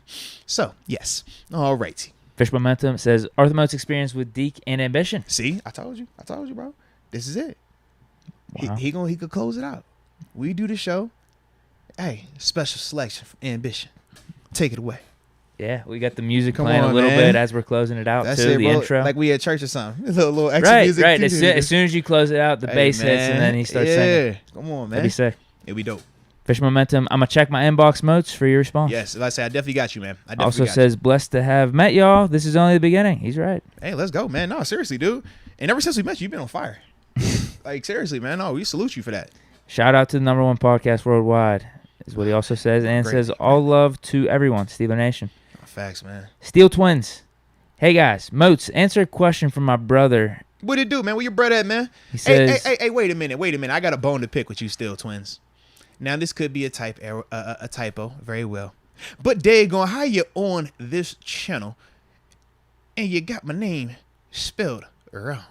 Ooh, that's disrespectful. It's like, bruh, my name is literally on the border. It says Moats, Moats. Just throwing it out there, man. And I'm messing you good, baby. But anywho, I'm listening. Answer the question. Yes. They've often wondered this question. It says, Vince brought the hammer on the field. Who brought the hammer to the locker room? Thanks, guys. Check out our vid. Ooh. All right. Yeah, definitely check them out. All right. Now, when you said who brought the hammer to the locker room, you made me nervous for a second. I didn't know which hammer you was talking about. I thought you was talking like that Gilbert Arenas. I was like, yo, I ain't about to be talking about who brought that up there. Like, you gotta chill. You know? Yeah. Ike Taylor, maybe? You gotta you'd be surprised. It's been multiple hammers. Except for Celia, you're like, bruh, what are you on right now? Like, are you all right, man? Why are you tripping like this, bro? Or why is that in your bag right now, bro? Oh man, we get all easy. It's multiple. It's multiple people, and you would be surprised. That's all I'm gonna say. It's multiple people though. So yes, there have been plenty of those hammers. Yes. So in terms of who else or who brought the hammer, I'm gonna just look at it like this. When I think of how I like to describe the locker room, I think of guys like L. Bell. I think of Ramon Foster. I think of Robert Golden. Shout out my dog Rob G. I think of D'Angelo Williams. And the guys that I'm naming right now, Antonio Brown included, these were like the staples in the locker room, like where they were situated at, where people just gravitate to because they're always doing something. They're always the life of some type of heated discussion, conversation, a bet, music, something. But it's always those dudes. So anytime, like, I thought of the locker room, like, those guys always come up because it's like, man, every fun thing we did, anything that was happening that we probably shouldn't be doing, it was always around one of them dudes. They was always the reason why. So I would say those guys. Makes sense. Yeah. Okay, we got Fish Momentum saying, when he's cleared, Moats and Deke, we need a round table. Ooh, okay. You heard what he said? Knights of the Round Table. You heard what he said? Michael Patrick McCracken, he has to know he is worth $18 million and asking for 25. I like DJ. He isn't a $25 million guy. We definitely agree with that. I think 20 is reasonable then. But what you also have to remember is this. Yes, he's worth X amount, but the market is the difference. Yeah. Because the market is when you're talking supply and demand. We hear about inflation all the time. We say, hey, man, we'll go out here and it's $7 for a bag of chips. And you're like, Bryce, to pay $3 for this bag of chips. It's like, yo, what's going on here? Or, you know, why is it this? Why, if I'm trying to build something to order these parts, it's going to cost X amount of money. Like, why is it so expensive now? Supply demand. If you don't have as much of those natural resources or as much of those bag of chips, well, hey, yeah, Deke, I'm going to charge you this much because I know you got to pay for it because you can't go anywhere else. So for Deontay, even though he's probably worth this money, supply and demand, there's not a lot of guys like him that are available to you in the NFL currently. So that is why he understands that. And he says, well, I want this, because you also have to take into consideration, he's also banking on rookies being rookies, meaning George Pickens and Calvin Austin can look great all they want in training camp. We've seen plenty of rookies look great in training camp. But there's a reason why not every rookie that looks great in training camp comes in and has 1,000-yard seasons or 10-plus sack seasons or just fresh out the gate or perfect products. It's extremely difficult to have that type of success and then not just do it 1 year, but to sustain it. Deontay has already proven that he could do this with a plethora of quarterbacks varying in their talent based on where they were at health-wise, etc. So with that, the Steelers also have to realize that as well. And they're playing a dangerous game if they put their eggs in just rookies. Because, once again, we said with rookies, it's a coin flip. You don't know if they're going to pan out and be that guy week in and week out. We think about how Chase Claypool started out and then how it tapered off a little bit. We talk about that second year. It was like, yo, you just don't know what to expect with rookies. Some rookies come out the gate hot. Some rookies come out the gate slow. Some, it's like, yo, it's a great season. You think about how TJ started. Man, he was a rarity. For every TJ, you think of the Buds and the Jarvises out here, though. Like, it's a crapshoot, man. So that's the big reason for, in terms of Deontay, why he can stand on that leg of, even though he knows I'm probably only worth this, I can ask for this because of that concept right there, man. Absolutely. Push Momentum got a couple here. Says, I'll make sure Ambition gives y'all a shout out.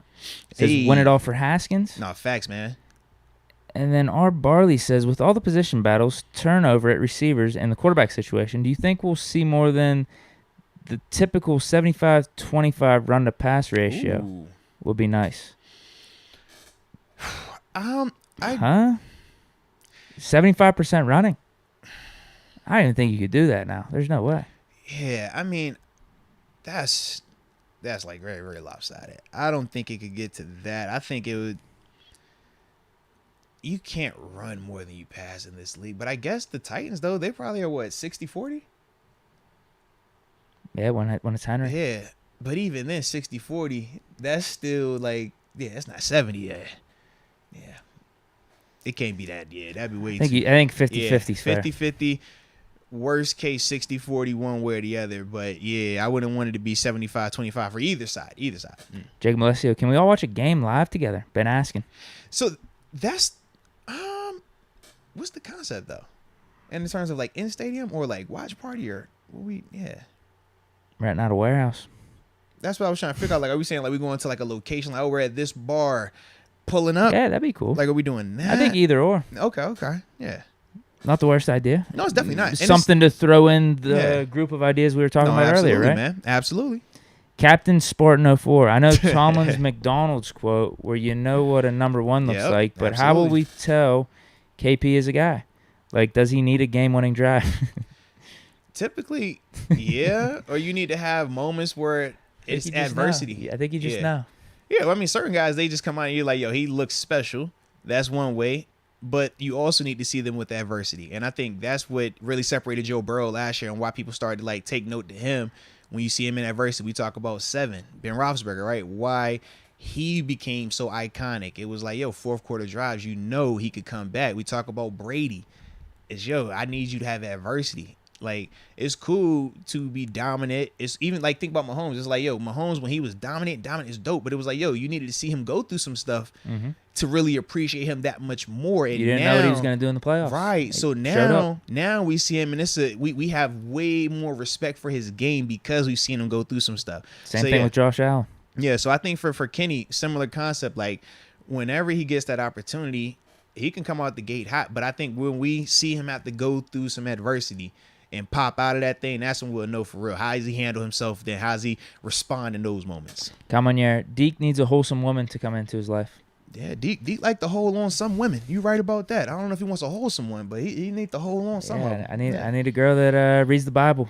I need a girl that I need a reads the Bible, loves the Lord. He's right. Yeah, need a wholesome woman. Absolutely. I see you, Bob. I see. I think he's right. Yeah, I mean, you want somebody you could go to church on Sunday with, huh?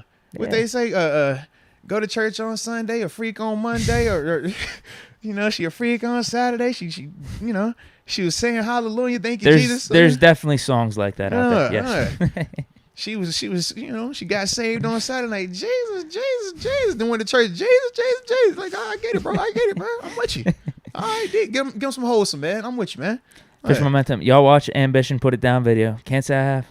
I have not, actually. But remember, I have not been on a lot right now. I've been, like, in my detox, Fish no Momentum socials, man. says, no nothing. Look out for more of my stories, and says TG's got that gas. I don't know if he's talking about some of his comments because he's spitting the truth, but also that one time he popped on the podcast and said Bruce Arians is the top 5 coach. Yes, bro. Yes. And he said, yo, hold on, he ain't active. No. When he talked about the other dude, he's like, yo, but he ain't there right now. He kind of old. I'm like, yo, the other dude retired, right? Like, I'm just check it. Yeah. Fisher Momentum says also, send me the link to y'all merch. It should be on the channel, right? It's like on the homepage. Yeah, it should be. Or even on the page of this video, right? On? I got you. I know what's going on right now. We did have a little situation that's getting added. I'm glad you just said that. I'm actually going to see if I can add it right now back real quick. But so we had the funniest thing happen. D.D. Smalls, David, he does all of this type of stuff, right? Setting up the merchandise page and stuff like that, the uploads and everything. Well, because it was under his email address, they thought that he was trying to steal like my image and use me to make sales and stuff like that. So they had shut down the merchandise. Oh, damn. Because of that. Yeah, they like flagged, suspended and everything like that. So I had to he ended up reaching out to me, and I had to basically like send him some stuff to basically say, hey man, this is truly me. Yes, he has my permission to use my stuff like that. But the jacked up part was this. They were just like, all right, cool. And gave it back to us, but deleted everything that was up there. So you really had to like build it back up from scratch. So yes. With that being the case, I'm hoping that it will pop back up soon up here. We shall see. But yeah, that's just the backstory on everything right there. All right, get a little context on that. We got, but it should be back up there now, though. All right, Crosby sweater. Can we assume Miles Jack is the number 1 linebacker coming into the season? Oh, 100%. Yes. No doubt about it. No doubt about that. Yeah. Last one, I think. Well, because I don't know if you saw. Did you see where Spillane and Bush are still rotating? Right? Did you see that? Is that today still? Yeah, they've been rotating. Have you been noticing that or no? I didn't see that. Okay. Outside of us commenting on it on Wednesday. Yeah, but that's still. I don't know if it's still the case. Thing. Mm-hmm. So to me, I'm that's the one that I'm kind of interested in. Yeah, definitely. Mm-hmm. If it's Bush and Spillane rotating and Miles Jack's the steady guy, there you go. There's your answer right there. Yep. Okay. I think this is the last one. R. Barley, 18. I'm saying preseason, we will see the Tomlin run after the first team is out. Preseason for us sucks. Run the ball way too much with backups. Hey, he wants to get physical and get up out them stadiums, man. I know how he do. But I think it will be different, though, because he is trying to see and evaluate these quarterbacks, and he has to know what they have. But at the same time, when we do the run, we're also trying to evaluate these linemen because Coach Tomlin likes to play physical football, and he wants guys that can move people up front. And he also wants D linemen that can stop, offensive linemen from gaining grass and stuff like that. So that also is a part of the concept as well. But then also, like I said, the timing element of it. We ain't trying to be out there all day in them preseason games. We over here like, yo, don't get hurt whatever you do. Right, exactly. All right? But yeah. Holy smokes, dude. You know what I just realized, man? It's about to be 7 o'clock. Yeah. Holy smokes. It's an amazing show. It has been an amazing show. I think we only missed one topic. We got 2 topics, but we could table them for. Actually, we kind of did hit the quarterback one, anyways. Yeah, I thought we did it with training camp. Yeah, we did. So yeah, man, we'll table the third or the final topic, which we're still all around. We want to definitely talk about those guys. Got one of my former teammates getting inducted. We'll talk about them on Wednesday with everything else. So yeah, we'll do that, man. So next show will be on Wednesday, 4 o'clock, man. Getting it in like we always do, man. Right here in the place to be. But first off, man, salute to each and every one of y'all that was with us today, man, on this journey. Yo, y'all were amazing. AJ Martinez, big time salute to you. And everybody, hold on, man. It was Official Momentum, Damon Brown. That was the other one. Damon Brown. Definitely want to shout you out. Patrick McCracken, Kyle Mounier. Man. everybody that came Jacob through. Alessio. Everybody in the supers. If I forgot your name, I'm sorry. Even everybody in the regular chats as well. We got to some of y'all we couldn't get to, but either way, man, we appreciate all y'all, man. That makes it fun. And this is what we want to, man, because the season is getting here, man. And we already said this is a community, bro. We like interacting. We like vibing with y'all. Y'all vibe with us. So let's keep doing that thing. I'm going to shout out Mood. Let me shout out somewhat Rod Dollars, Donald Copeland. Let's go, man. Stan Claire, Todd Sikowski. I see you, Brad Fowler. Absolutely. Martian, ? You better believe it. And Noah Schrouder. Trina Steel Diva. Can't forget Trina. Come on now. Can't forget her. And the Harrower. Come on, baby. So with that being the case, man, we definitely appreciate the heck out y'all, man. Keep rocking with us. Long season. We finna have a lot of fun with y'all on this thing, baby. So with that being said, until next time, baby. Peace.